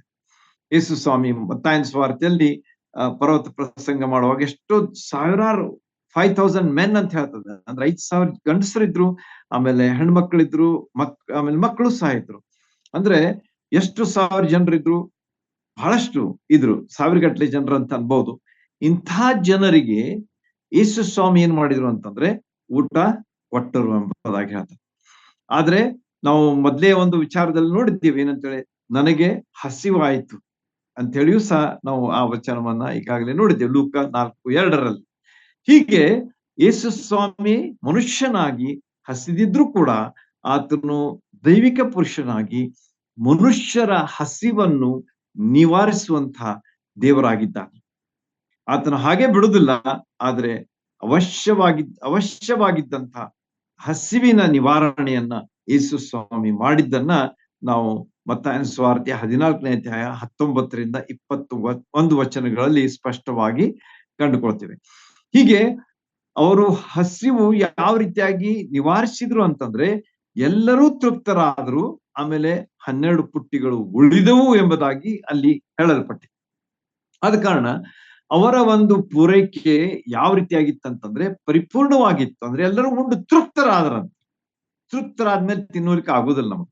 ವಿ ಆರ್ ಸ್ಯಾಟಿಸ್ಫೈಡ್, ಸಾಕಪ್ಪ ನನ್ ತೃಪ್ತಿ ಆಯ್ತು, ಒಂದು ತುತ್ತು ಹೋಗುದಿಲ್ಲ ಅನ್ನುವಂತ ಒಂದು ಸ್ಥಿತಿ ನಮಗೆ ಎಷ್ಟೋ ಸಲ ಬರ್ತದೆ. ಯಾಕಂದ್ರೆ ನಮ್ಗೆ ಒಳ್ಳೆ ರೀತಿಯಿಂದ ಅದನ್ನ ನಾವು ಸೇವಿಸುವಾಗ ನಮ್ಗ ಆ ರೀತಿಯಾದಂತಹ ಒಂದು ಅನುಭವ ಬಂದೇ ಬರ್ತದೆ. ಈ ರೀತಿಯಾಗಿ ಯೇಸು ಸ್ವಾಮಿ ಮಾಡುವಂತಹ ಒಂದು ಕಾರ್ಯ ಏನಾಗಿತ್ತು ಅಂತಂದ್ರೆ, ಅವರು ಜನರನ್ನ ತೃಪ್ತಿಪಡಿಸುವಂತಹ ರೀತಿಯಲ್ಲಿ ಅವ್ರು ಕೊಡ್ತಾ ಇದ್ರು ಎಂಬುದಾಗಿ ಇದರಿಂದ ನಮಗೆ ಸ್ಪಷ್ಟವಾಗಿ ತಿಳಿದು ಬರುವಂತಹ ಒಂದು ವಿಚಾರ. ಹೀಗೆ ಯೇಸು ಸ್ವಾಮಿ ಹಸಿದ್ರು ಕೂಡ ಹಸಿದಂತ ಜನರಿಗೆ ಆಹಾರವನ್ನ ಬಡಿಸಿದ್ರು ಎಂಬುದಾಗಿ ಈ ಭಾಗ ನಮಗೆ ತಿಳಿಸಿ ಕೊಡ್ತದೆ. ಆತ್ಮೀಯ ವ್ಯಕ್ತಿ ಮತ್ತು ಮನುಷ್ಯನಾಗಿ, ಅಂದ್ರೆ ನರಾವತಾರ ಹೊಂದಿದಂತ ಯೇಸು ಸ್ವಾಮಿಯರ ನಡುವೆ ಇರತಕ್ಕಂತಹ ಒಂದು ವ್ಯತ್ಯಾಸವನ್ನ ಈ ಭಾಗಗಳು ನಮಗೆ ಸ್ಪಷ್ಟವಾಗಿ ತಿಳಿಸಿಕೊಡ್ತಾ ಇವೆ. 4ನೇ ವಿಚಾರದ ಕಡೆಗೆ ನಾವು ಹೋಗೋಣ. ಅದೇನ್ ಹೇಳ್ತದೆ ಅಂತಂದ್ರೆ, ಯೋಹಾನ್ ಸುವಾರ್ತೆ 4ನೇ ಅಧ್ಯಾಯ 6ನೇ ವಚನದಲ್ಲಿ ಯೇಸು ಸ್ವಾಮಿ ದಾರಿ ನಡೆದು ಬಂದು ದಣಿದರು ಎಂಬುದಾಗಿ ಒಂದು ಮಾತು ಅಲ್ಲಿ ಬರ್ತದೆ. ಸಮಾರ್ಯದ ಸ್ತ್ರೀಯೊಂದಿಗೆ ಮಾತಾಡಿದಂತ ಆ ಬಾವಿಯ ಬಳಿಗೆ ಯೇಸು ಸ್ವಾಮಿ ಬಂದು ಅಲ್ಲಿ ಕುಳಿತುಕೊಳ್ತಾರೆ. ಯಾಕೆ ಕುಳಿತುಕೊಳ್ತಾರೆ? ಅದು ಮಧ್ಯಾಹ್ನದ ಸಮಯ ಆಗಿತ್ತು. ಯೇಸು ಸ್ವಾಮಿ ನಡೆದು ಬಂದಾಗ ಅವರಿಗೆ ದಣಿವು ಆಯ್ತು. ಮಾನವ ರೀತಿಯಲ್ಲಿ ಮನುಷ್ಯನಾಗಿ ಯೇಸು ಸ್ವಾಮಿ ಏನ್ ಮಾಡಿದ್ರು ಅಂತಂದ್ರೆ ದಣಿದ್ರು ಎಂಬುದಾಗಿ ಅಲ್ಲಿ ಸ್ಪಷ್ಟವಾಗಿ ತಿಳಿಸಲ್ಪಟ್ಟಿದೆ. ಹಸಿದರು, ಆಮೇಲೆ ಅವರು ನೀರಡಿಸಿದ್ರು. ಈಗ ನಾವು ನೋಡ್ತೇವೆ ದಣಿದರು. ಈ ಎಲ್ಲಾ ವಿಷಯಗಳನ್ನ ನೋಡುವಾಗ ಮನುಷ್ಯನ ಒಂದು ಪ್ರತಿಕ್ರಿಯೆಗಳಾಗಿವೆ ಇವೆಲ್ಲ. ಆಗ ಏನಾಯ್ತು ಅಂತ ಹೇಳಿ ನಾವು ನೋಡುವಾಗ, ಯೇಸು ಸ್ವಾಮಿ ಅವರು ದಾರಿ ನಡೆದು ಬಂದು ಸಹಜವಾದ ರೀತಿಯಲ್ಲಿ ಅವರಿಗೆ ದಣಿವು ಆಯ್ತು. ಮನುಷ್ಯರಿಗೆ ಸಹಜವಾದಂತಹ ದಣಿವು ಅವ್ರಿಗೂ ಸಹ ಆಯ್ತು. ಅದು ಅವರ ಮಾನವತೆಯನ್ನ ಅಥವಾ ಅವರ ಮನುಷ್ಯನ ಒಂದು ಜೀವಿತವನ್ನ ಅದು ತೋರಿಸ್ತದೆ. As a natural man, as a man born on this earth, ಮನುಷ್ಯನಾದಂತಹ ಯೇಸು ಸ್ವಾಮಿಯ ಬಗ್ಗೆ ಅದು ತಿಳಿಸ್ತದೆ. ಆದ್ರೆ ದೇವರೇ ಆದಂತಹ ಯೇಸು ಸ್ವಾಮಿ ಹೇಳಿದಂತಹ ಮಾತು ನಮಗೆ ಮತ್ತಾಯನ ಸುವಾರ್ತೆ 11ನೇ ಅಧ್ಯಾಯ 28ನೇ ವಚನದಲ್ಲಿ ನಾವು ಅದನ್ನ ಕಾಣ್ತೇವೆ. ಎಲ್ಲರಿಗೂ ಬಾಯ್ಪಾಟಿದ್ದಂತಹ ಮಾತಿರು ಏನಂತ ಹೇಳಿ, ಎಲ್ಲ ಕಷ್ಟಪಡುವವರೇ, ಹೊರೆ ಹೊತ್ತವರೇ, ನೀವೆಲ್ಲರೂ ನನ್ನ ಬಳಿಗೆ ಬನ್ನಿರಿ, ನಾನು ನಿಮಗೆ ವಿಶ್ರಾಂತಿಯನ್ನು ಕೊಡ್ತೇನೆ ಎಂಬುದಾಗಿ ಯೇಸು ಸ್ವಾಮಿ ಹೇಳಿದಂತಹ ಮಾತು ನಮ್ಮೆಲ್ಲರಿಗೆ ಬಾಯ್ಪಾಠ ಇದ್ದಂತಹ ಬಹಳ ಒಂದು ಫೇವರಿಟ್, ಬಹಳ ಎಲ್ಲರಿಗೂ ಒಂದು ಮೆಚ್ಚುಗೆ ಆದಂತಹ ಒಂದು ವಚನ ಅಂತ ಹೇಳಿ ನನ್ಗೆ ಅನಿಸ್ತದೆ. ಇವನ್ ಸಣ್ಣ ಹುಡುಗನಿಗೂ ಕೇಳಿದ್ರೆ ಹೇಳ್ತಾನೆ ನಾನು, ಅವನಿಗೆ ಅರ್ಥ ಆಗ್ತದೆ ಇಲ್ಲ ಗೊತ್ತಿಲ್ಲ, ಆದ್ರೆ ಮುಂದೆ ಅರ್ಥ ಆಗ್ತದೆ ಅವನಿಗೆ. ಆದ್ರೆ ನಾವು ಏನಲ್ಲಿ ಕಾಣ್ತೀವಿ ಅಂತಂದ್ರೆ ದೈವಿಕವಾದಂತಹ ಯೇಸು ಸ್ವಾಮಿ ನಮಗೆ ಏನ್ ಕೊಡ್ತಾರೆ ಅಂತಂದ್ರೆ ವಿಶ್ರಾಂತಿಯನ್ನು ಕೊಡ್ತಾರೆ. ಮನುಷ್ಯನಾದಂತಹ ಯೇಸು ಸ್ವಾಮಿ ದಡಿದ, ದಟ್ ವಾಸ್ ನ್ಯಾಚುರಲ್. ವ್ಯತ್ಯಾಸ ನಾವು ಇಲ್ಲಿ ಏನ್ ಕಾಣ್ತೀವಿ ಅಂತಂದ್ರೆ ದೈವಿಕವಾದಂತಹ ಯೇಸು ಸ್ವಾಮಿ ನಮಗೆ ಆತ್ಮೀಯ ರೀತಿಯಲ್ಲಿ ಏನ್ ಕೊಡ್ತಾರೆ ಅಂತಂದ್ರೆ ವಿಶ್ರಾಂತಿಯನ್ನು ಕೊಡ್ತಾರೆ. ನಮಗೆ ಬೇಕಾದಂತಹ ಶಾಂತಿ ಸಮಾಧಾನಗಳನ್ನು ಕೊಡ್ತಾರೆ. ನಮ್ಮ ಮನಸ್ಸಿನಲ್ಲಿರ್ತಕ್ಕಂತಹ ತೊಳಲಾಟವನ್ನು ತೆಗೆದು ಹಾಕ್ತಾರೆ. ನಮ್ಮ ನಮ್ಮ ನಮ್ಮ ಜೀವನದಲ್ಲಿ ಬರ್ತಕ್ಕಂತಹ ತೊಂದರೆ ಕಷ್ಟಗಳಿಂದ ನಾವು ಎಷ್ಟೋ ಸಲ ತೊಳಲಾಡ್ತಾ ಇರುವಾಗ ಯೇಸು ಸ್ವಾಮಿ ನಮಗ ಬೇಕಾದಂತಹ ಪರಿಹಾರವನ್ನ ತಮ್ಮದೇ ಆದಂತಹ ರೀತಿಯಲ್ಲಿ, ತಮ್ಮದೇ ಆದಂತಹ ಸಮಯದಲ್ಲಿ, ತಮ್ಮದೇ ಆದಂತಹ ಚಿತ್ತಕ್ಕನುಸಾರವಾಗಿ ನಮಗೆ ಅವರು ಕೊಡುವಂತವರಾಗಿದ್ದಾರೆ. ಹೀಗಿರುವಾಗ ಯೇಸು ಸ್ವಾಮಿ ಅವ್ರು ಏನಾಗಿದ್ದಾರೆ ಅಂತಂದ್ರೆ ನಮಗ ವಿಶ್ರಾಂತಿಯನ್ನ ಕೊಡುವಂತವರಾಗಿದ್ದಾರೆ. ಆತ್ಮೀಯ ರೀತಿಯಲ್ಲಿ ನಮಗ ವಿಶ್ರಾಂತಿಯನ್ನು ಕೊಡ್ತಾರೆ. ದೈಹಿಕವಾದ ರೀತಿಯಲ್ಲಿ ಅವರು ನಡೆದು ಆದ್ರೆ ಆತ್ಮೀಯ ರೀತಿಯಲ್ಲಿ ನಾವು ನೋಡುವಾಗ ವ್ಯತ್ಯಾಸ, ವಿಭಿನ್ನತೆ ಎಷ್ಟಿದೆ ಅಂತಂದ್ರೆ ಅವರು ನಮಗ ವಿಶ್ರಾಂತಿಯನ್ನ ಕೊಡುವಂತವರಾಗಿದ್ದಾರೆ. ಅವರು ಆ ಮಾತು ಬಹಳ ಸುಂದರವಾಗಿದೆ. ಅದನ್ನ ಜಸ್ಟ್ ಅದ್ 2ನೇ ಪಾಠನ ಸಹ ಓದ್ಬೇಕಂತ ಅನಿಸ್ತದೆ. ನಾವು ಎಷ್ಟೋ ಸಲ ಬರೇ ಮೊದಲೇ ಪಾಠ ಅಷ್ಟೇ ಓದ್ತೇವೆ. ಆದ್ರೆ 11:28 ನಾವು ನೋಡುವಾಗ ಅಲ್ಲಿ ಆತನ ಹೇಳ್ತಾನೆ, ನಾನು ಸಾತ್ವಿಕನು ದೀನ ಮನಸ್ಸುಳ್ಳವನು ಆಗಿರುವುದರಿಂದ ನನ್ನ ನಗುವನ್ನ ನಿಮ್ಮ ಮೇಲೆ ತೆಗೆದುಕೊಂಡು ನನ್ನಲ್ಲಿ ಕಲಿತುಕೊಳ್ಳಿರಿ.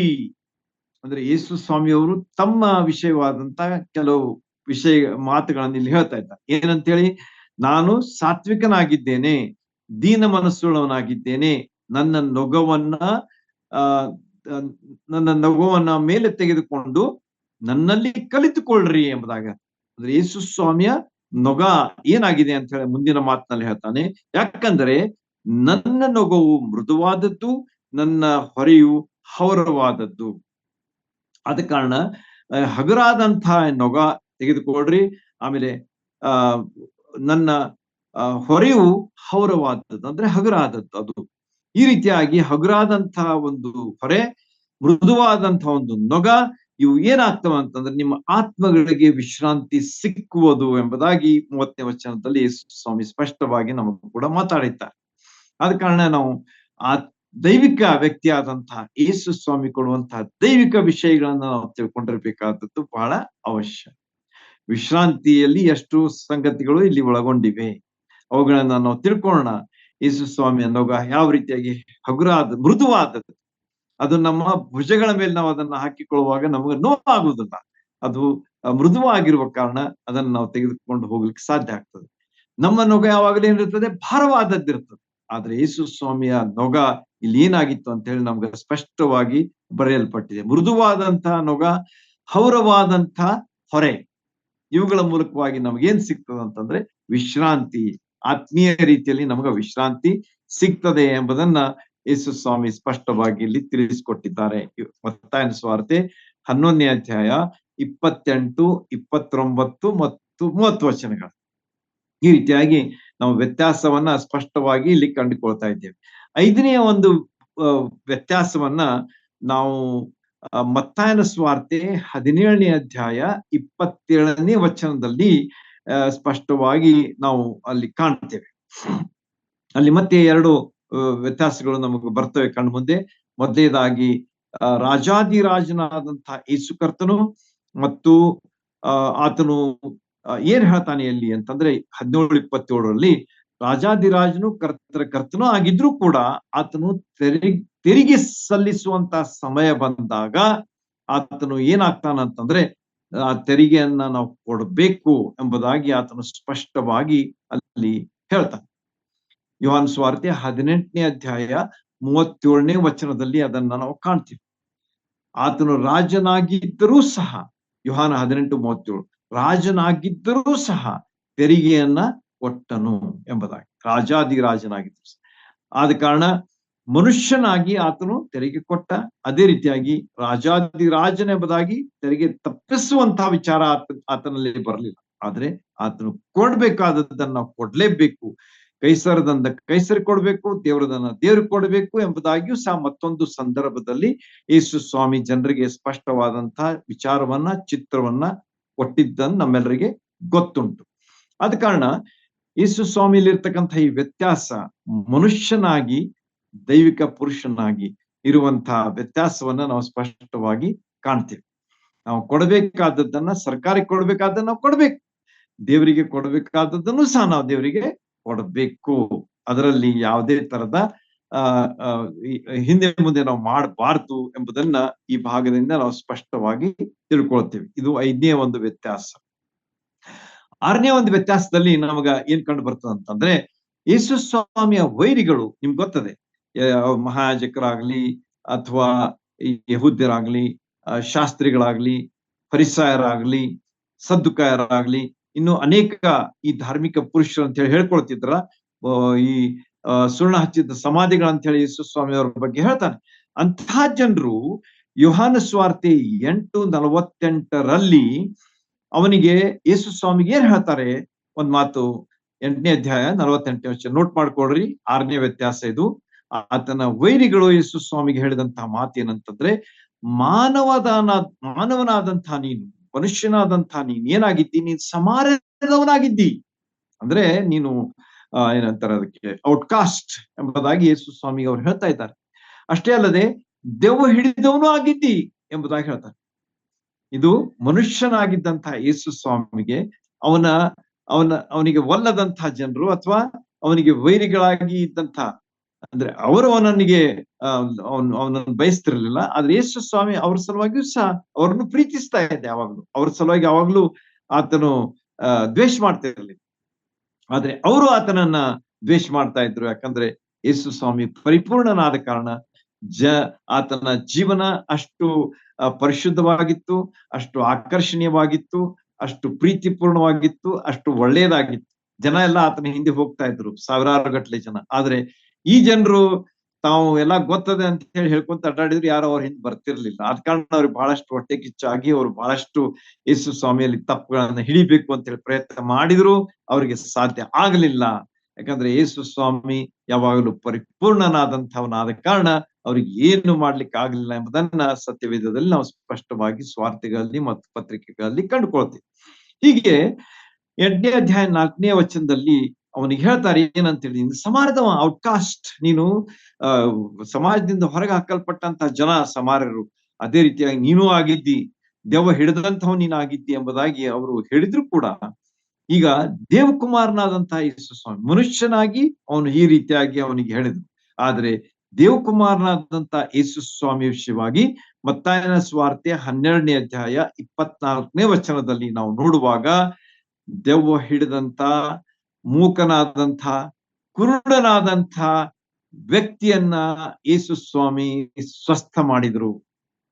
ನೋಡ್ರಿ, ದೈವಿಕ ಪುರುಷನಾದಂತ ಯೇಸು ಸ್ವಾಮಿ ಮಾಡಿದಂತ ಕೆಲಸ ಏನಾಗಿತ್ತು ಅಂತಂದ್ರೆ, ದೆವ್ವ ಹಿಡಿದಂಥವನು ಮತ್ತು ಮೂಕನು ಮತ್ತು ಕುರುಡನು ಆಗಿದ್ದಂಥ ವ್ಯಕ್ತಿಯನ್ನ ಯೇಸು ಸ್ವಾಮಿ ಸ್ವಸ್ಥ ಮಾಡಿದ್ರು ಎಂಬುದಾಗಿ ಸ್ಪಷ್ಟವಾಗಿ ಅಲ್ಲಿ ನಮಗ ಮತ್ತಾಯನ ಸುವಾರ್ತೆ 12ನೇ ಅಧ್ಯಾಯ 24ನೇ ವಚನದಲ್ಲಿ ತಿಳಿಸ್ತದೆ. ಈ ರೀತಿಯಾಗಿ ಮನುಷ್ಯನಾದಂಥ ಯೇಸು ಸ್ವಾಮಿಗೆ ಅವ್ರು ಏನಂದ್ರು, ಆದ್ರೆ ದೈವಿಕ ಪುರುಷನಾದಂತಹ ಯೇಸು ಸ್ವಾಮಿ ಏನು ಮಾಡಿದ್ರು ಎಂಬುದನ್ನ ಇಲ್ಲಿ ನಾವು ಸ್ಪಷ್ಟವಾಗಿ ಕಂಡುಕೊಳ್ತೇವೆ. ಆದ ಕಾರಣ ಯೇಸು ಸ್ವಾಮಿ ಎಷ್ಟು ಯುನಿಕ್ ಆಗಿದ್ದಾನೆ, ಅದ್ವಿತೀಯನಾದಂಥ ಪುರುಷನಾಗಿದ್ದಾನೆ, ದೈವಿಕ ಪುರುಷನಾಗಿದ್ದಾನೆ, ನರ ಮನುಷ್ಯನೂ ಸಹ ಆಗಿದ್ದಾನೆ ಎಂಬುದನ್ನ ಈ ಭಾಗದಿಂದ ನಾವು ಕಂಡುಕೊಳ್ತೇವೆ. 7ನೇದಾಗಿ ಆತನು ನರಾವತಾರಿಯಾಗಿ ಬಂದ ಮೇಲೆ ಯೋಹಾನ 1:14 ನಾವು ನೋಡುವಾಗ ಆ ವಾಕ್ಯವೆಂಬವನು ನರಾವತಾರವೆತ್ತಿ ಬಂದನು ಎಂಬುದಾಗಿ ಯೋಹಾನ 1:14 ನಮಗೆ ಸ್ಪಷ್ಟವಾಗಿ ಹೇಳ್ತದೆ. ಯೇಸು ಕರ್ತನು ಯೋಹಾನ ಸ್ವಾರ್ತೆ 11ನೇ ಅಧ್ಯಾಯ 35ನೇ ವಚನದಲ್ಲಿ ಒಂದು ಮಾತು ಹೇಳಲ್ಪಟ್ಟಿದೆ. ಏನಂತೇಳಿ, shortest verse in the Bible ಅದ್ಯಾವ್ದು ಅಂತಂದ್ರೆ ಜೀಸಸ್ ವೆಪ್ಟ್ ಎಂಬುದಾಗಿ, ಯೇಸು ಕಣ್ಣೀರಿಟ್ಟನು ಎಂಬಂತ ಈ ಶಾರ್ಟೆಸ್ಟ್ ವರ್ಸ್ ಅನ್ನ ಯೇಸು ಸ್ವಾಮಿ ಮನುಷ್ಯಾವತಾರಿಯಾಗಿ ಮನುಷ್ಯನ ಒಂದು ಇಮೋಷನ್ಸ್, ಭಾವನೆಯನ್ನ ಅಲ್ಲಿ ವ್ಯಕ್ತ ಮಾಡ್ತಾ ಇದ್ದಾನೆ ಎಂಬುದು ನಮಗ ಇಲ್ಲಿ ಕಂಡು ಬರ್ತದೆ.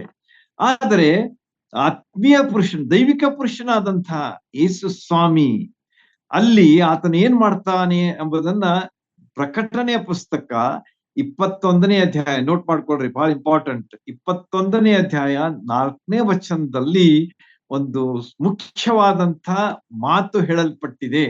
ಅದೇನಂತಂದ್ರೆ, ರಾಜಾದಿರಾಜನಾದಂಥ ಅವನು ಅವರ ಕಣ್ಣೀರನ್ನೆಲ್ಲ ಒರೆಸಿ ಬಿಡುವನು. ಎಂಥ ವಿಭಿನ್ನತೆಯನ್ನ ಇಲ್ಲಿ ನಾವು ಕಾಣ್ತೇವೆ.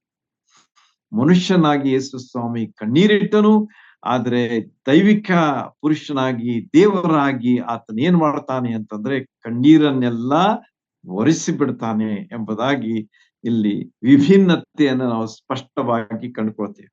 ಯೇಸು ಸ್ವಾಮಿ ಎಷ್ಟು ವೈಶಿಷ್ಟ್ಯಪೂರ್ಣವಾದಂತಹ ವ್ಯಕ್ತಿ ಆಗಿದ್ದಾನೆ ಎಂಬುದನ್ನ ನಾವು ಇಲ್ಲಿ ತಿಳ್ಕೊಂಡಿರ್ಬೇಕು. ಕಣ್ಣೀರಿಡ್ತಾನೆ ಮನುಷ್ಯನಾಗಿ, ಆದ್ರೆ ಕಣ್ಣೀರು ಒರೆಸ್ತಾನೆ ದೈವಿಕ ಪುರುಷನಾಗಿ. ನೋಡ್ರಿ ಎಷ್ಟು ಉನ್ನತವಾದಂತಹ ವಿಷಯಗಳನ್ನ ನಾವು ಯೇಸು ಸ್ವಾಮಿಯವರ ಬಗ್ಗೆ ಇಲ್ಲಿ ಕಾಣ್ತೇವೆ. ಓಕೆ, ಈಗ 8ನೇ ಒಂದು ವ್ಯತ್ಯಾಸವನ್ನ ಅಥವಾ ಒಂದು ವಿಭಿನ್ನತೆಯನ್ನ ನಾವು ಎಲ್ಲಿ ಕಾಣ್ತೇವೆ ಅಂತಂದ್ರೆ, ನರನಾದಂತಹ ಯೇಸು ಕರ್ತನು ಪ್ರಾರ್ಥನೆ ಮಾಡುವುದಕ್ಕೆ ಏಕಾಂತವಾದಂತಹ ಒಂದು ಬೆಟ್ಟವನ್ನು ಹತ್ತಿದನು ಎಂಬುದಾಗಿ ನಮಗ ಸ್ವಾರ್ಥೆಯಲ್ಲಿ ಸ್ಪಷ್ಟವಾಗಿ ನಮಗ ಬರೆಯಲ್ಪಟ್ಟಿದೆ. ಈ ಸ್ವಾರ್ಥೆಯಲ್ಲಿ ನಮಗ ಯೇಸು ಸ್ವಾಮಿ ಪ್ರಾರ್ಥನೆ ಮಾಡುವುದಕ್ಕಾಗಿ ಏಕಾಂತವಾಗಿ ಬೆಟ್ಟವನ್ನು ಹತ್ತಿದನು ಅಂತೇಳಿ ಹೇಳಲ್ಪಟ್ಟಿದೆ. ಬಹಳ ಸ್ಪಷ್ಟವಾಗಿ ಅಲ್ಲಿ ಬರೆಯಲ್ಪಟ್ಟಿದೆ. ಅಂದ್ರೆ ಮನುಷ್ಯನಾಗಿ ಯೇಸು ಸ್ವಾಮಿ ಪ್ರಾರ್ಥನೆ ಮಾಡೋದಕ್ಕಾಗಿ ಹೋದ. ಮುಂದೆ ನಾವು ನೋಡುವಾಗ ಕೀರ್ತನೆ 6ನೇ ಅಧ್ಯಾಯ 9ನೇ ವಚನವನ್ನ ನಾವು ನೋಡುವಾಗ ಅಲ್ಲಿ ನಾವು ಏನ್ ಕಾಣ್ತೀವಿ ಅಂತಂದ್ರೆ, ಕೀರ್ತನೆ 6 ಮತ್ತು 9 ನೋಟ್ ಮಾಡ್ಕೊಳ್ರಿ. ಕೀರ್ತನೆ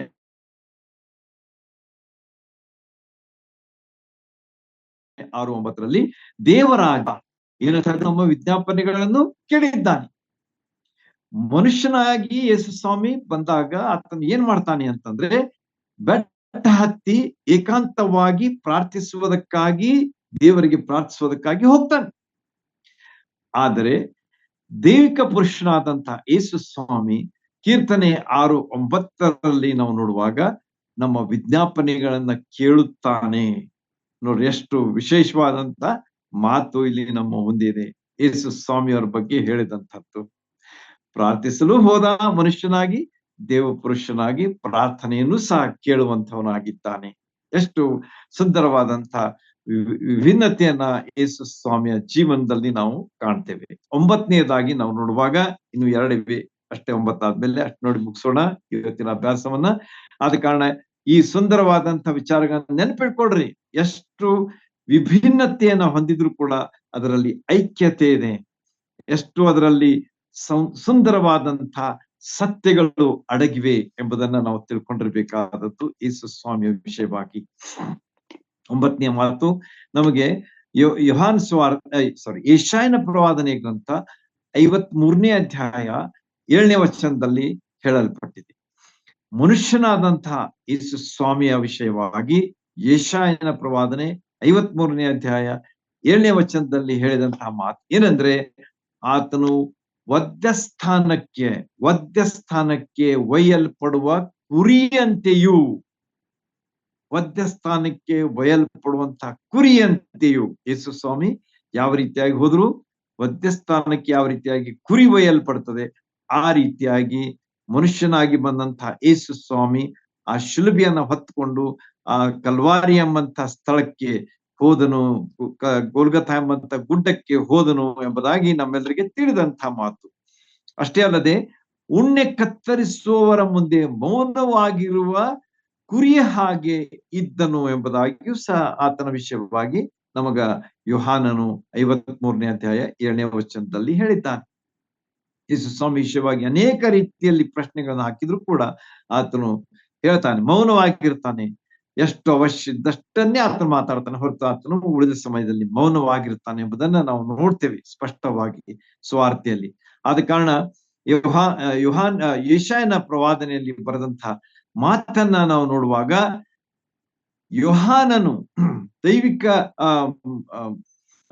ಯೋಹಾನನು 10ನೇ ಅಧ್ಯಾಯ 11ನೇ ವಚನದಲ್ಲಿ ದೇವಕುಮಾರನಾಗಿ ಯೇಸು ಸ್ವಾಮಿ ಏನ್ ಹೇಳ್ತಾರ ಅಂತಂದ್ರೆ, ನಾನೇ ಒಳ್ಳೆ ಕುರುಬನು ತನ್ನ ಕುರಿಗಳಿಗೋಸ್ಕರವಾಗಿ ಪ್ರಾಣ ಕೊಡ್ತಾನೆ ಎಂಬುದಾಗಿ ಯೇಸು ಸ್ವಾಮಿ ದೇವ ಮನುಷ್ಯನಾಗಿ, ದೇವಕುಮಾರನಾಗಿ, ದೇವರಾಗಿ ಆತನು ದೈವಿಕ ವ್ಯಕ್ತಿಯಾಗಿ ನಮ್ಮ ಮುಂದೆ ಆತನು ಹೇಳುವುದೇನಂತಂದ್ರೆ, ನಾನೇ ಯೋಹಾನ 10:11 ನಾನೇ ಒಳ್ಳೆ ಕುರುಬನು ಮತ್ತು ಒಳ್ಳೆ ಕುರುಬನು ತನ್ನ ಕುರಿಗಳಿಗೋಸ್ಕರ ಪ್ರಾಣ ಕೊಡ್ತಾನೆ ಎಂಬುದಾಗಿ ಯೇಸು ಸ್ವಾಮಿ ಸ್ಪಷ್ಟವಾಗಿ ಹೇಳಿದಂತಹ ಮಾತು ನಮಗ ಕಂಡು ಬರ್ತದೆ.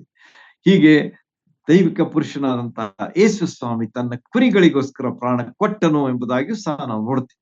ಆ ಶಿಲುಬೆ ಮೇಲೆ ನಮ್ಮ ಪ್ರಾಣ ಕೊಟ್ಟು ನಮ್ಮನ್ನ ರಕ್ಷಿಸಿದನು, ಉಳಿಸಿದನು, ಕಾಪಾಡಿದನು ಎಂಬುದಾಗಿ ನಾವು ಆತನ ಬಗ್ಗೆ ಸ್ಪಷ್ಟವಾಗಿ ಯೋಹಾನ ಸುವಾರ್ತೆಯಲ್ಲಿ ಕಾಣ್ತೇವೆ. ಹೀಗೆ ಈ ವಿವಿಧತೆ ಎಷ್ಟು ವಿಶೇಷವಾಗಿದೆ ಎಂಬುದನ್ನ ನಾವು ತಿಳ್ಕೊಂಡಿರೋಣ.